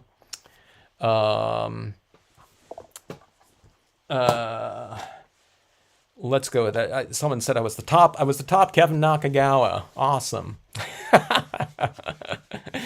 Maybe you're a stamper, so it knew to sort me out that way. You know, all those kind of weird, you know, those scenarios. I always get those kind of, what is that? That LinkedIn thing, you know, where you're wondering, how did they know that I knew that person or something like that there. Okay. All right. Let's go with the green. Okay. Now, this one right here, I probably would have preferred on the glossy cardstock. I don't know, but you know, look at this one. This one's drying out right here. This one still looks pretty intense, right? You know? So, I don't know. Yeah.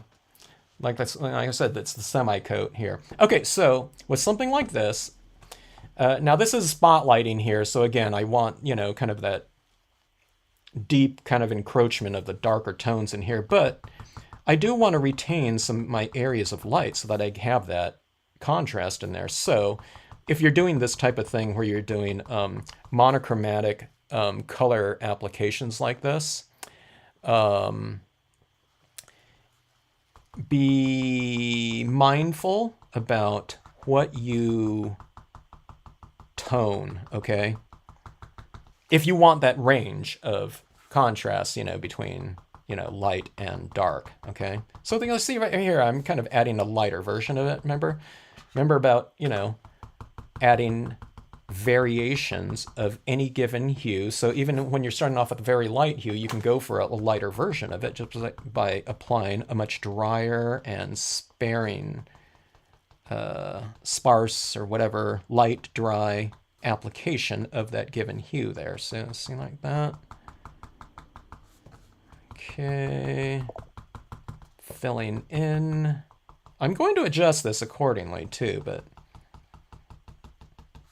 it's already looking pretty dark. I don't know if I'm going to make it all the way up into that darker green. Okay. And again, you know, in some cases you can come into this with your Copics or, you know, your alcohol markers or even dye-based markers. I don't know, does anyone have La Plumes or Tombow double-sided dye-based, you know, watercolor pens anymore? I don't know. I don't know if anyone here does, but everyone used to have a set of those, one of those pens, I would say, back in the day.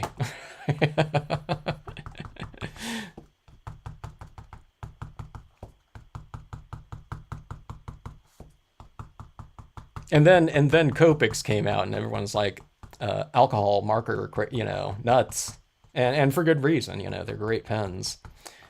Okay, so you can see that much more of a tighter area of light now too, right? So much more of that spotlight that looks. This one would be really good with some of those light beams, huh?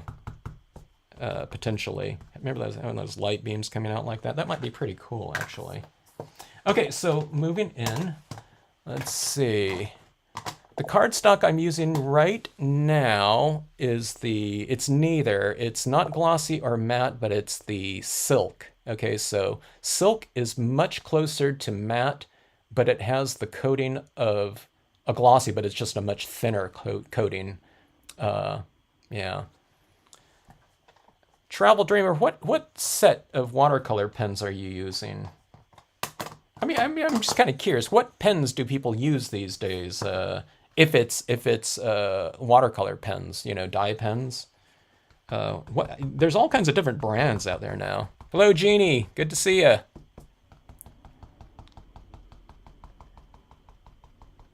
Wait a minute. What was that? They dried up and molded. Oh, you're talking about your pens?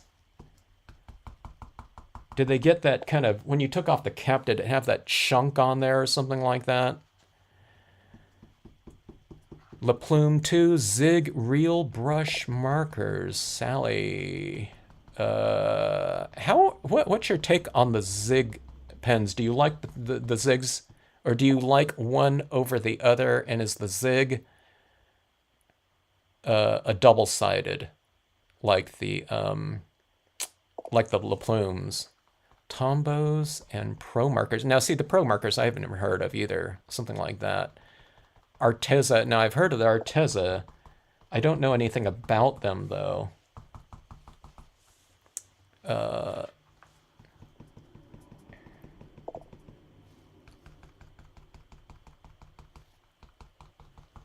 Yeah, what's everyone's takes on like the Zigs and the Pro Markers? Do you like one over the other? Are they used for different things? Now, see, Inktense pencils. I've never even heard of that either. If there's something amazing that I really need to be looking into, let me know. Anything life-changing media. Tombos over the Zig. Okay. Now, why is that, Jen? In terms of the tips or the intensity of the colors or anything like that? Is there anything kind of like an overall type of take in that? Is it the results or is it the process of using it? That's what I'm curious about. Okay, so I'm going on with this brighter tone right here. You can see this kind of, it's getting a little bit more jeweled like.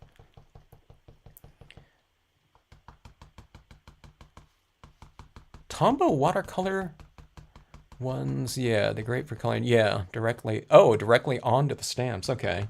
Now, I wouldn't use the Tombows on my stamps if it's too textured because I think it would shred the tip.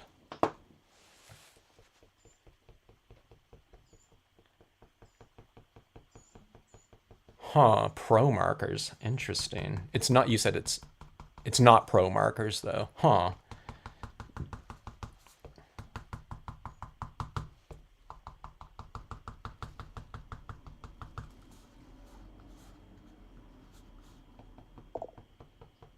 Ah, you like the way the tips feel on the paper. Got it, got it. That's a big part of it, just the process of adding those tones, the transfer of media. But in terms of the inks, they're about the same, or not, or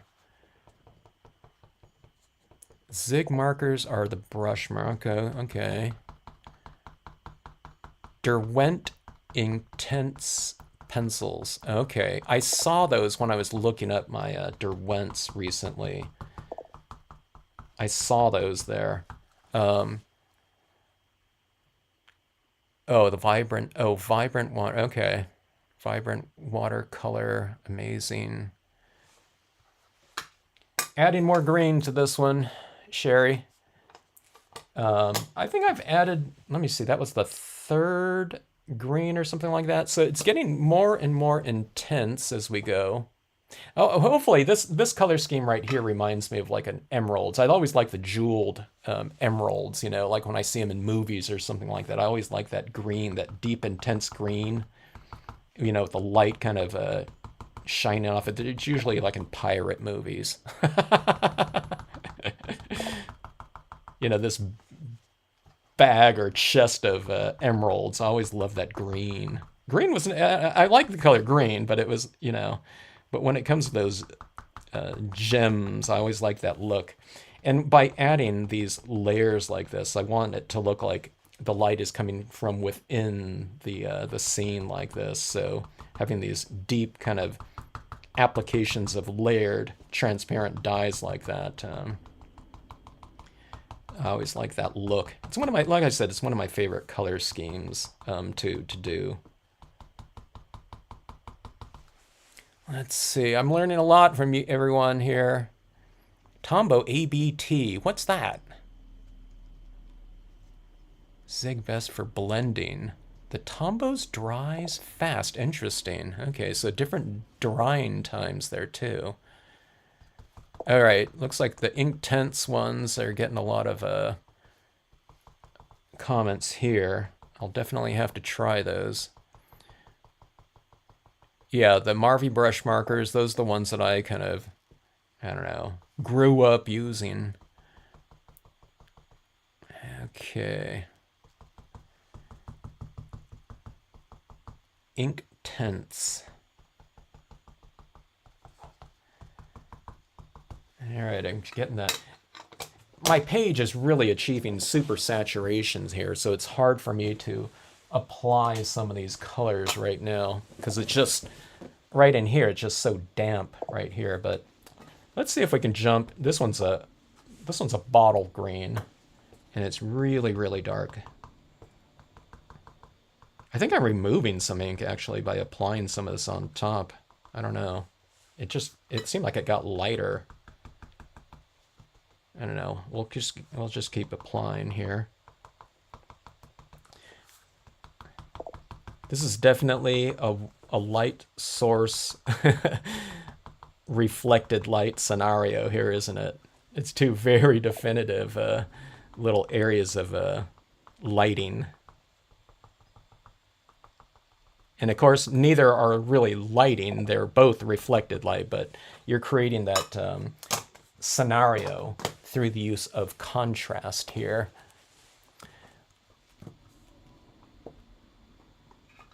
Polychromos pencils. Huh, interesting. Are those a colored pencil, Tammy?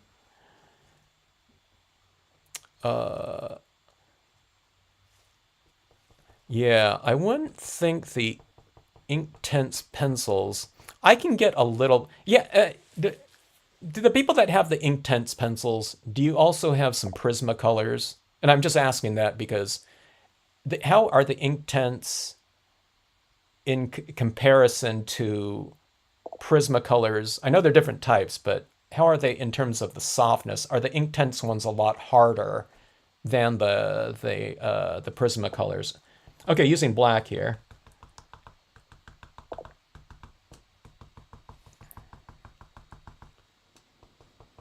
Okay, those are colored pencils. We have a lot of colored pencil people in here. Like that Krandi D-A-H? I don't even know how to pronounce that. I haven't even heard that one. When I started looking at some colored pencils recently, when I started using my Prismacolors again, there was a lot of brands of that I had never even heard of because I haven't been in the market for colored pencils in, like decades. I bought my Prismacolors like, I don't know, 30, 20, well, it was more than 20 years ago. It was probably 30 years ago. So I was only used to those.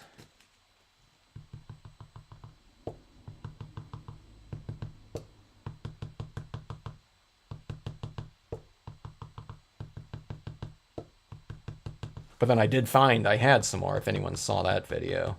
It's like, oh my gosh, I have a set of Derwent. They weren't the Inktense ones though.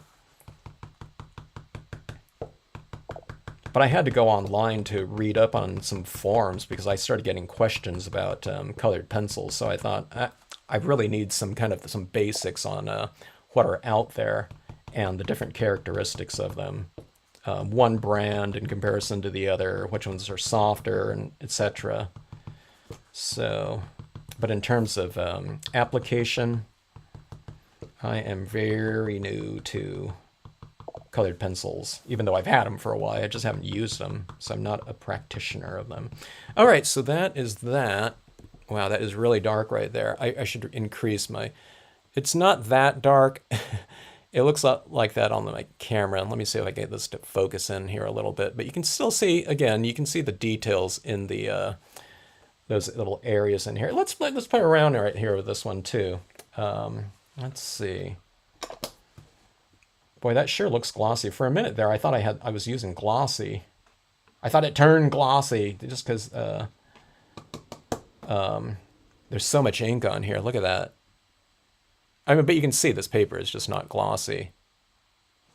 Just comes to show you what, a lot of ink can do. And then, of course, if you spray seal this, I would spray seal this with probably a matte, like a workable fixative, or just a matte spray. But if you wanted to make it glossy, you could just by spraying it with the glossy. Yeah, no Faber-Castell. That was one of those brands that I utilized or was familiar with way back in the day, like when I was in school. ABT Tombos. I'll have to remember that name there. Ink tints are very bright. They can be used like a watercolor pencil. Okay. They're harder than Prisma. Okay, the ink tints, but not as much. Okay.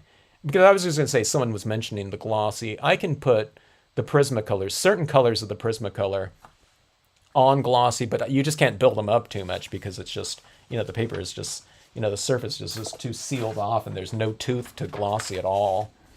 All right, so I'm going to, I haven't used it for a while. Where's my, this. Okay, so the bleed proof white right here. I was hoping that I cleaned off my splatter brush too, but let's use some of this right here.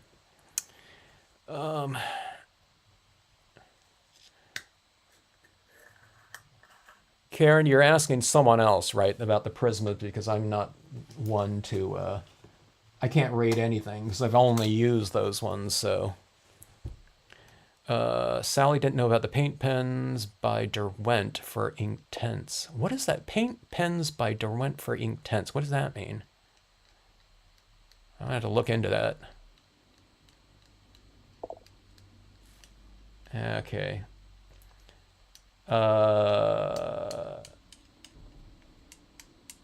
Dr. Martin's Bleed Proof White opaque watercolor paint here, okay? You can use something else. People used to use all kinds of things for this. But this one's something, if you like this type of look, stars, snowfall, that type of thing, I'd recommend a bottle of the Dr. Martin's Bleed Proof White for that. It's just so awesome for this type of purpose right here. Okay, so I'm going to just take a little bit of this paint in my tip of my old toothbrush here, and then I'm going to squeeze out a lot of that because you just don't need very much, especially for my application right here. I'm not going to splatter paint this whole thing, but it's going to be at the base of my waterfall down here. Actually, I should do something first here. This really dries up fast, so I'll try to do this really quickly. Let's see, let me grab my white pigment ink right here. Okay, so at the base of waterfalls, a lot of like churning water and mist and whatnot. This is the application, or the application that I used for white pigment ink. And my first time I tried it on a scene was for a waterfall scene for a Rubber Stamp Madness ad. And I thought, oh my God, that looks fantastic. It was probably with the Clear Snap Color Box Frost White. But I'm trying to use this same cotton ball here. It's all textured, but let me see if I can get this right here.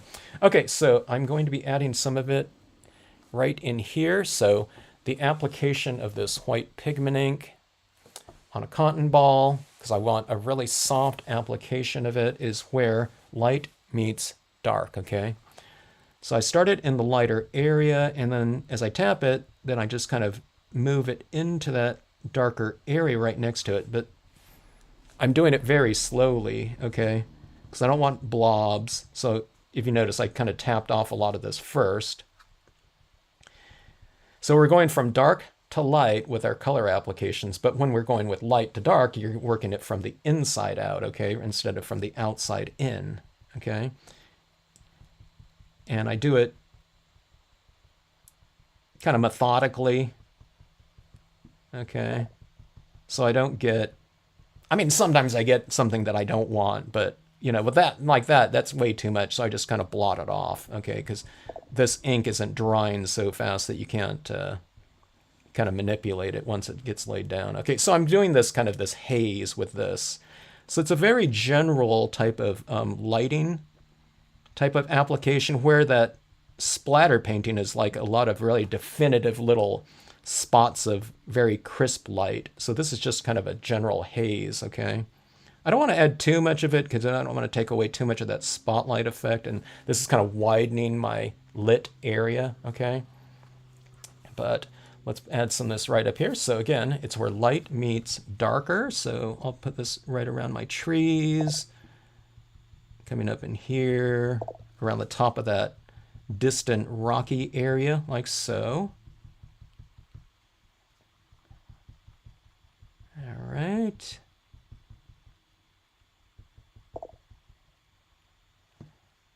Something like that, okay. This wouldn't be bad with some of those light beams, though, but yeah, I won't do them around here, but it's tempting. All right, let's see. Yeah, there sure are a lot of products out there, aren't there, Cindy? That's what's good about a chat room like this. You can find out what ones people have maybe already used. If there's like two different ones that kind of are in the the mix as far as potential ones that you might get. You can see what people have already used. They can give you kind of the lowdown on the different qualities, their thoughts on which ones are good, which ones are better than others, or how they're different from one another. All right, so anyways, there is that kind of misty kind of feel to it. I feel that when you add these types of little foggy effects like that, it kind of makes the scene a little bit more dreamy because you have this area of really soft light within the piece like that. Okay, so now I'm hoping that this bleed-proof white really dries fast. I mean, it's designed to do that. Like calligraphers use it and whatnot. And they can't have their letter forms that they're, writing, taking forever to dry. So it's designed to really dry fast. Okay, so I'm going to target this area down here at the base of the waterfall for some really specific areas of kind of a splashing area, okay? I mean, if it goes around here, it's no big deal, but by and large, I want it down here. So, and when I'm doing this, I'm just releasing kind of a couple hairs, okay? I'm not just going zip like that or right across the whole thing. It's just kind of like releasing a couple little hairs, and then I go back up at the top, and I release a couple more. This one right here, I'm really targeting this area right here, so I'm getting really close, but normally if this is like, if I'm using it for stars or something like that, or snowfall or something like that over the entire thing, I have it more like probably 8 inches away or something like that. In the other countries, I don't know what that is with the metric. Okay, so I guess that's enough right there. Let me see I hope you can see this right here. Thanks, Travel Dreamer. Glad you like it. All right. Is this a Mod Podge stuff? No, the bleed proof white is a opaque watercolor paint, and it's used, like I said, calligraphers are the big focus group of this, and illustrators too that do a lot of painting. But okay, this is not focusing in for me very well. So, oh, here we go. A little bit better, but you can see that kind of splashing area down there like that. I mean, you can do that with a white paint pen too. You can do little dots down here. This one gives it a little bit more of a varied type of application though, and it's fast. Okay, and this is really, it's super user friendly too. I mean, I could have this sitting around for days, and it's not like acrylic paint where if you don't wash that off right soon after, it's done. It's like caked on there. I can have this sitting around for a month, and I just run it under water, go like that, and it just reconstitutes, and it's out of there really fast. So it's just really great stuff. Okay, let's see. Let's get a little bit more foreground down here. Okay. Yeah, I know the focus is really bad, but it's just not going to focus for me in the I don't know. These live streams, I don't know, the live stream when it's streaming like this, it doesn't, my camera doesn't focus in real well. I can kind of zoom in like that and it's focused, but yeah, sorry about that. Okay, let's get a little bit more foreground down here. All right, I can use my Claire again. Let's see. I don't want to do embossing on these live streams because it's just noisy. Okay, so let's go with this. So you see what I'm doing right here? I'm doing my foreground last because if I did this first, right, all that white pigment ink would be over the front of these reeds, as well as the splatter painting. So again, what I've mentioned to some people is a lot of times I just do my foreground last so that it's the closest thing to us here. Thanks, Jeannie. You want to live here, Sherry? That's one of those things about scenic stamping, isn't it? During the time that we're working on our piece, I have a theory that we kind of subconsciously go to these places that we're stamping out. Everyone gets lost in their cards and projects that they're working on in crafting any type of creative process. We start and it's like, oh my gosh, we've been doing this for like 5 hours past, and it's whatever 2 a.m. or something like that.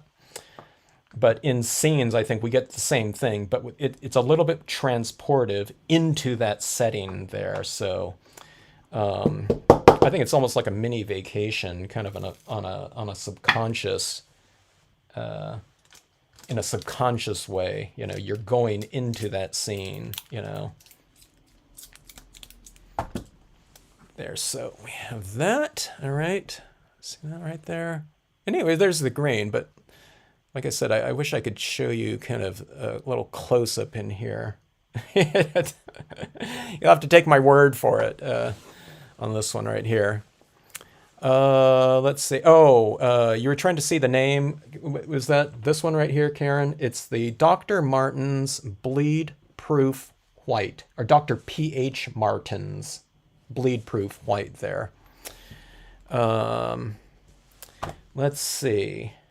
I don't know, I can add something back there in the distance. I think we'll just leave this one just as is like this.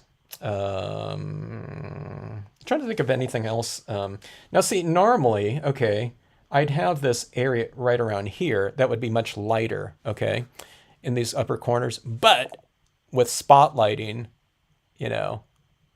it really gets dark up there. So it just wouldn't be any point of doing that. I can have something overhanging into here, but I have these 2 large pine trees. I think I'm just going to leave it like that. But there's a little spot like back in here. I'm going to do it, I think. Okay. My gut feeling said to do it, so I'm going to do it. So it's just a little horseback. This could be a companion piece to this one right here, in terms of kind of creating a sequential piece right here. I'm going to wipe off the bottom part of this horse because I'm going to have it going into this rock right here, okay? Now I have that white pigment ink in there, so I don't know if this is going to really stamp out very dark, but if it stamps out lighter over the top of the white brilliance ink, and doesn't give me 100% dark impression, then so be it. When you have a kind of a lighter impression in the distance, it looks farther back from a visual standpoint right here. Okay, so let's see. Let's go like about like so. Okay. The spotlights, the spotlights really create a really nice scenario for focal points, though, don't they? Okay, now I stamped that horseback right there in that area. I have the white pigment ink behind them. Okay, now that's okay. I'm going to heat set this a little bit because I want to add in some white pigment ink in front of the rider as well. So the white pigment ink is in back of the rider, all right, and the clouds and everything and the tree. Now I've just stamped it right over that, so it's looking pretty crisp, which I want, but I think I want a little pigment ink in front of them as well.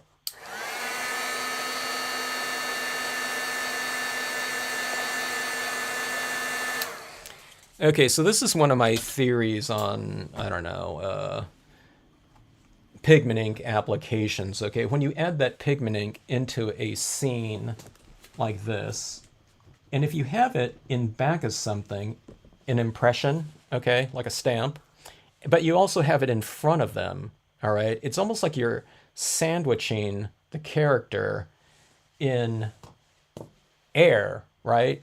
So it gives us kind of this feeling of space, okay? It's the space in between objects. So when you put that fog in front of something, you're saying that we can see that, you know, that suspended moisture that's being illuminated by light, okay? So what I'm getting at here is, you know, these are visual scenes, okay? But for me, when I'm adding in this pigment ink, it becomes a little bit more kinesthetic. There's the touch aspect to it, okay? So let's see here. Let's go. Let me see if I can lower this down a little bit. My camera, my setup here is getting really congested with all this live stuff here. I got my camera down a little bit more. I have my computer kind of mounted here now. Okay, so adding some of this, and I'm going to do it at the base of this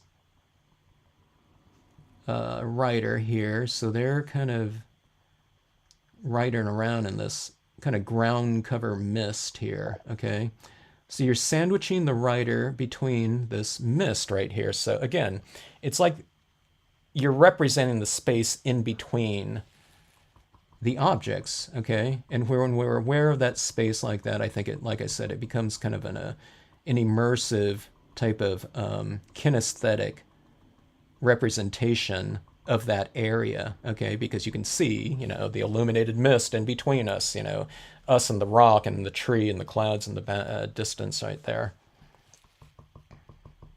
Okay, and adding a little bit more of this around right here. I did those clouds in black, so they're pretty dark, so I can knock them down a little bit with some additional pigment ink like this. All right, so there you have that rider. So it sets the rider back a little bit, don't you think? Let's see.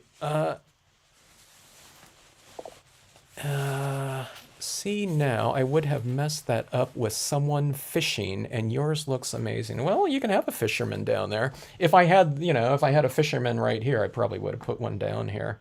So I happen to have the rider, and it was like right there, so why not use it right there? But anyways, there we go, like that. But can, I don't know if you guys can see it, but can you see it where I've added that little pigment ink down there?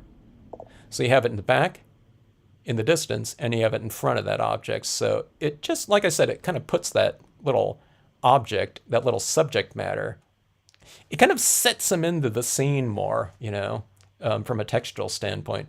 After all this ink, what do you use to get all that ink off your hands without stripping your skin? You know, every store that I used to go to, when people kind of discovered them, okay, everyone had those little things called a pumice sponge. It's not a pumice stone, it's that synthetic of some sort. I don't know, does anyone know the names? We called it pumice sponge, but when I entered pumice sponge into like Amazon or something like that, I don't know, a bunch of different things came up, and I don't think they were called pumice sponges, but yeah, my fingers like this. See, look at that. It comes right off, okay? Now, if I'm using it every day, I don't know if I'm kind of working off my my fingerprints or something like that, but it's pretty gentle on them. And I don't know, yeah, everyone used the pumice sponge. Everyone had, at every store I ever went to in their sink area was this pumice sponge, sitting there on the sink after. And that's everywhere that I ever went. Before then, I don't know, the people might have some of that soap. What was that scouring soap that was real gritty way back in the day? That was like in the early 90s. But by the mid 90s and the late 90s, everyone had the pumice sponge. But yeah. The reverse stamp, that's a really great idea with the reverse stamps. I saw the first reverse stamp I ever saw was probably in the mid 90s, and it was just like a stamp like this size right here with just that rubber on it. But there's probably a few different companies that make it these days. And yeah, you can just stamp your image on there and then take that and then, get that reverse impression off of it. Okay, so let's see this one again. Look at that. Claire is still nice and dark and glistening because it's not dry yet. But like I said, I can probably heat set it or whatnot. But let's take a look at these spotlights here. We have some different versions of it, okay? And again, if you didn't join in earlier, if you just joined on, what I'm doing with spotlighting is instead of an area with a lot more open space, let me grab something.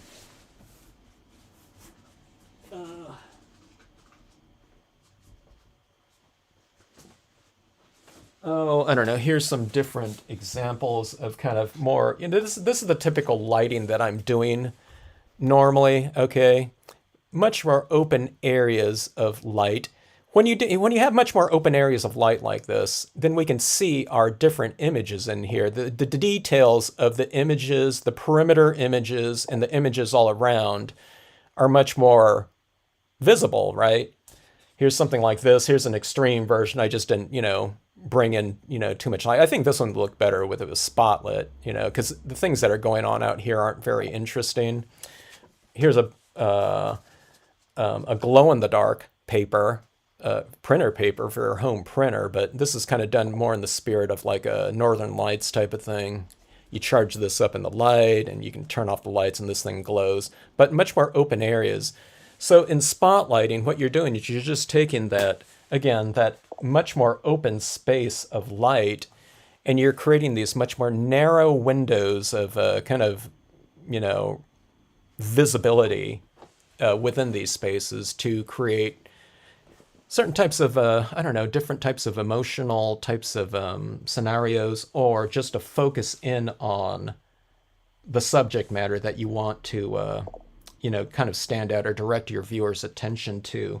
And like I said, I mean, these are scenes right here. You can do these types of things. I think, like I said, mentioned earlier, a really great application of spotlighting is when you have a word stamp or something like that. You want to put happy birthday. You can have an explosive type of color scheme or something like that in there. You can do cutouts or whatnot of birthday cakes or something like that, but you can really bring a lot of impact to anything like that. And word stamps happen to be one of those things that, and by the very nature of you stamping a word stamp out, you're really going to be drawing your viewers' attention right to it, because when we see something letter forms, we want to read.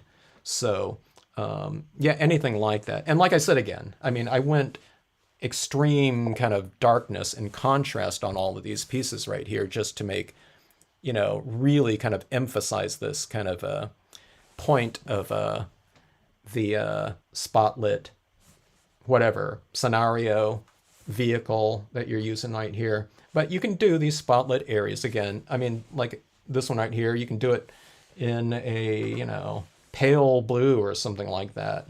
It won't have as much of the impact because it's going to be much more open, but you can really focus that viewer's attention a little bit more if there's an area that's just lighter than the rest of the scene, okay? And the darker you go, you're really kind of directing the viewer attention much, much more distinctly into those kind of narrow areas like that. So again, scenes not like a kind of a slice of a larger area, but kind of seeing them more as like a stage and a world unto themselves. And that's one of the things that one of my professors used to talk about. He said, what you want to do is you don't want to create a painting or something like that, or kind of a scenario of something that's kind of just a small snippet of a greater whole. You want to create, when you're doing a work of art or whatever, a card or something like that, okay? You want to create it where it's a world unto itself and it's not lacking for anything else. It's its own contained little world unto itself. And like I said, it's not missing anything. It's its own little universe that you're doing. So, with you kind of creating this kind of stage type of scenario here, you're really controlling the entire environment of it. What's the weather like in these things? What's the lighting like? What time of day it is? What season is it? And what do you want your viewers to look at? And you can control all of that, through the use of lighting. These are extreme versions of a lot of colors right here. And this one's just your monochromatic right here. But what this is all doing right here is it's just the utilization of value, okay? Light and dark. And in this case, it's creating a little bit more contrast for the lit area and the surrounding area around it. And again, it's different for this. I don't know, unless you consider this to be one gigantic spotlight, this would represent something that's probably, a quarter mile from us from our vantage point to that distant area right here. So in these little areas right there, you're just kind of narrowing it down and whatnot. But I don't know, it's always fun stuff. And like I said, the end results can be really fun. I don't do it too often. I should do it a little bit more because like I said, this one, I don't know, these areas in here are kind of, I don't know, it really kind of increases that dramatic impact of it. I don't have a Patreon. Thanks so much for asking, though, and for the support and whatnot. But yeah, I don't know. So anyways, I hope everyone enjoyed the scene. The writer you used, did you use your large or small stamp? This one, these ones right here, this one only comes in that size. That one's horseback, 173A. This one, I don't remember the number for this one, but this one, oh, well, here's the smaller one on this one. And here's the larger one on this one.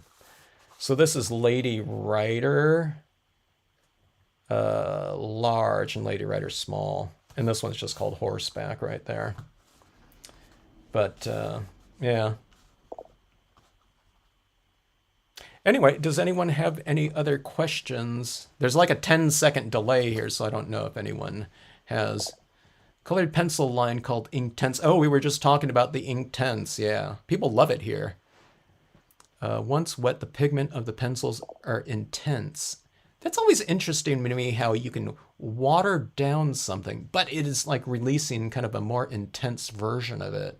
I definitely have to check that out. Thanks for joining in, Debbie. Good to see ya.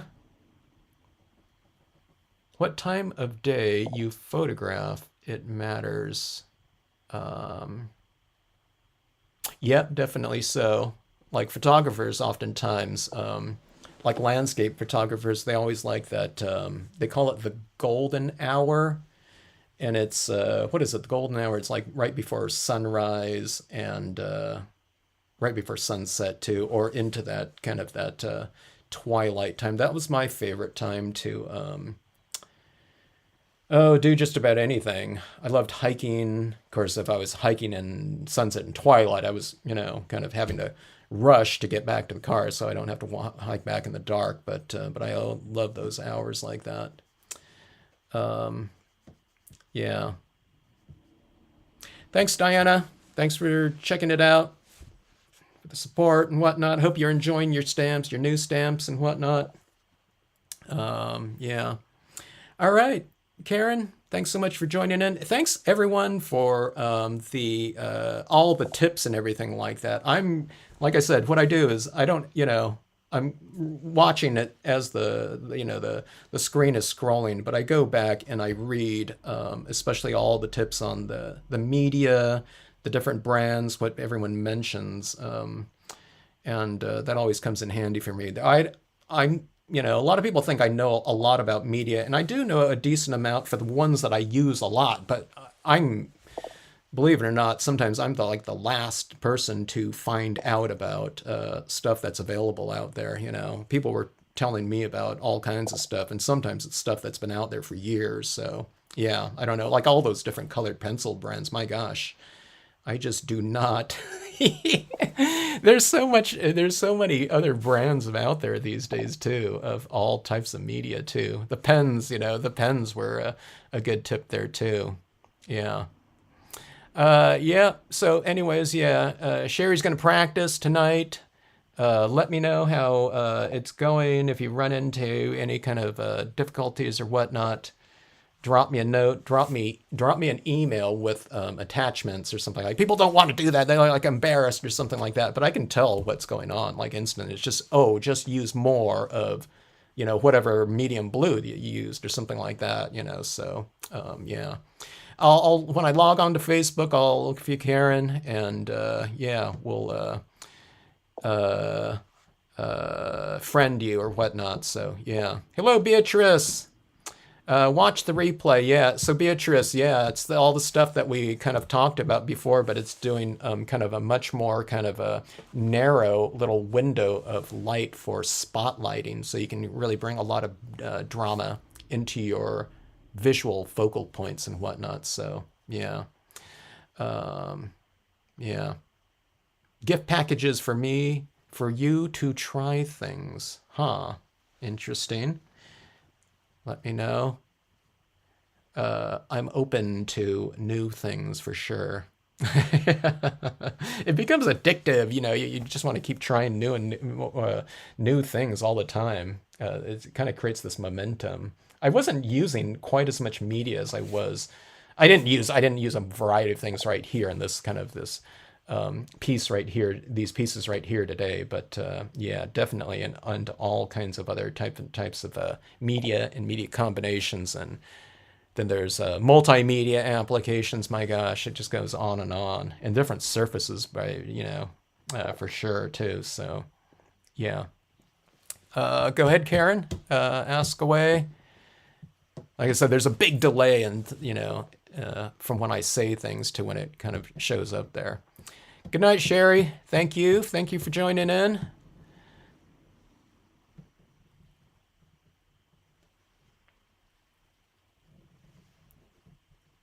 Let's say Karen had a question in there. She probably hasn't even heard me say that yet. Oh, okay. The numbers of stamps you use and put them in your tube into afterwards when editing, please. I will do that. I will put the scene numbers. So I'll do something like a green scene, monochromatic, blue scene, and warm color scene or something like that. I'll put the numbers down for you in the description section. So yeah, I will do that. Don't ask me to put down the color numbers that I use. I won't even remember like that. But yeah, I'll definitely put the code numbers in the replay. When this thing gets published, though, first, it takes a while for these live replays to get uploaded, okay? And so wait like a day or two or something like that when I can go in and edit and whatnot. The description and all that type of stuff too. So thanks, Jen. Thanks, Tammy. How do you keep your fingernails? I don't know. I'm not doing anything to the fingernails, but they do get pretty bad. But they get cleaned off really, I'm one of those people that don't care about that though. Oh, the set numbers. Do you mean the set numbers? The numbers of stamps you use. Oh, well, I think she meant the codes though, Beatrice, didn't she? I'm not sure. Yeah, but this one right here is like set number 8. I'll mention all that stuff. I put all that stuff in there. It would help us with knowing the stamps you use. Yeah, I'll definitely put them in there. I think the code numbers are in. Well, I don't know if I did it before with the stamp sketches. I was just coloring a bunch of the previous stamp sketches that I used before. Oh, that one would have been a good spotlight right there with the lightning. But yeah, we'll definitely put all those in there. I try to put all those down there. Yeah.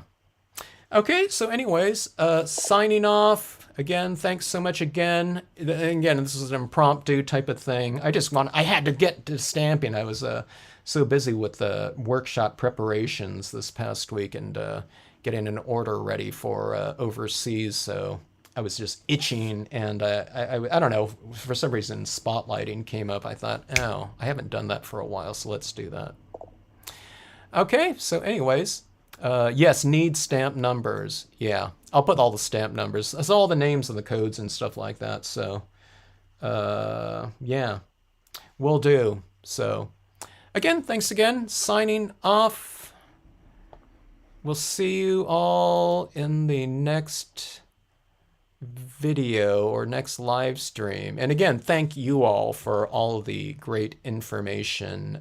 There was a lot of it this time with everything: oxides, pens, pastels, colored pencils, inks, and whatnot. So awesome. All right. Signing off. We'll see you guys in a future video. Let's see. Thanks. Oops. Thanks to everyone for joining in.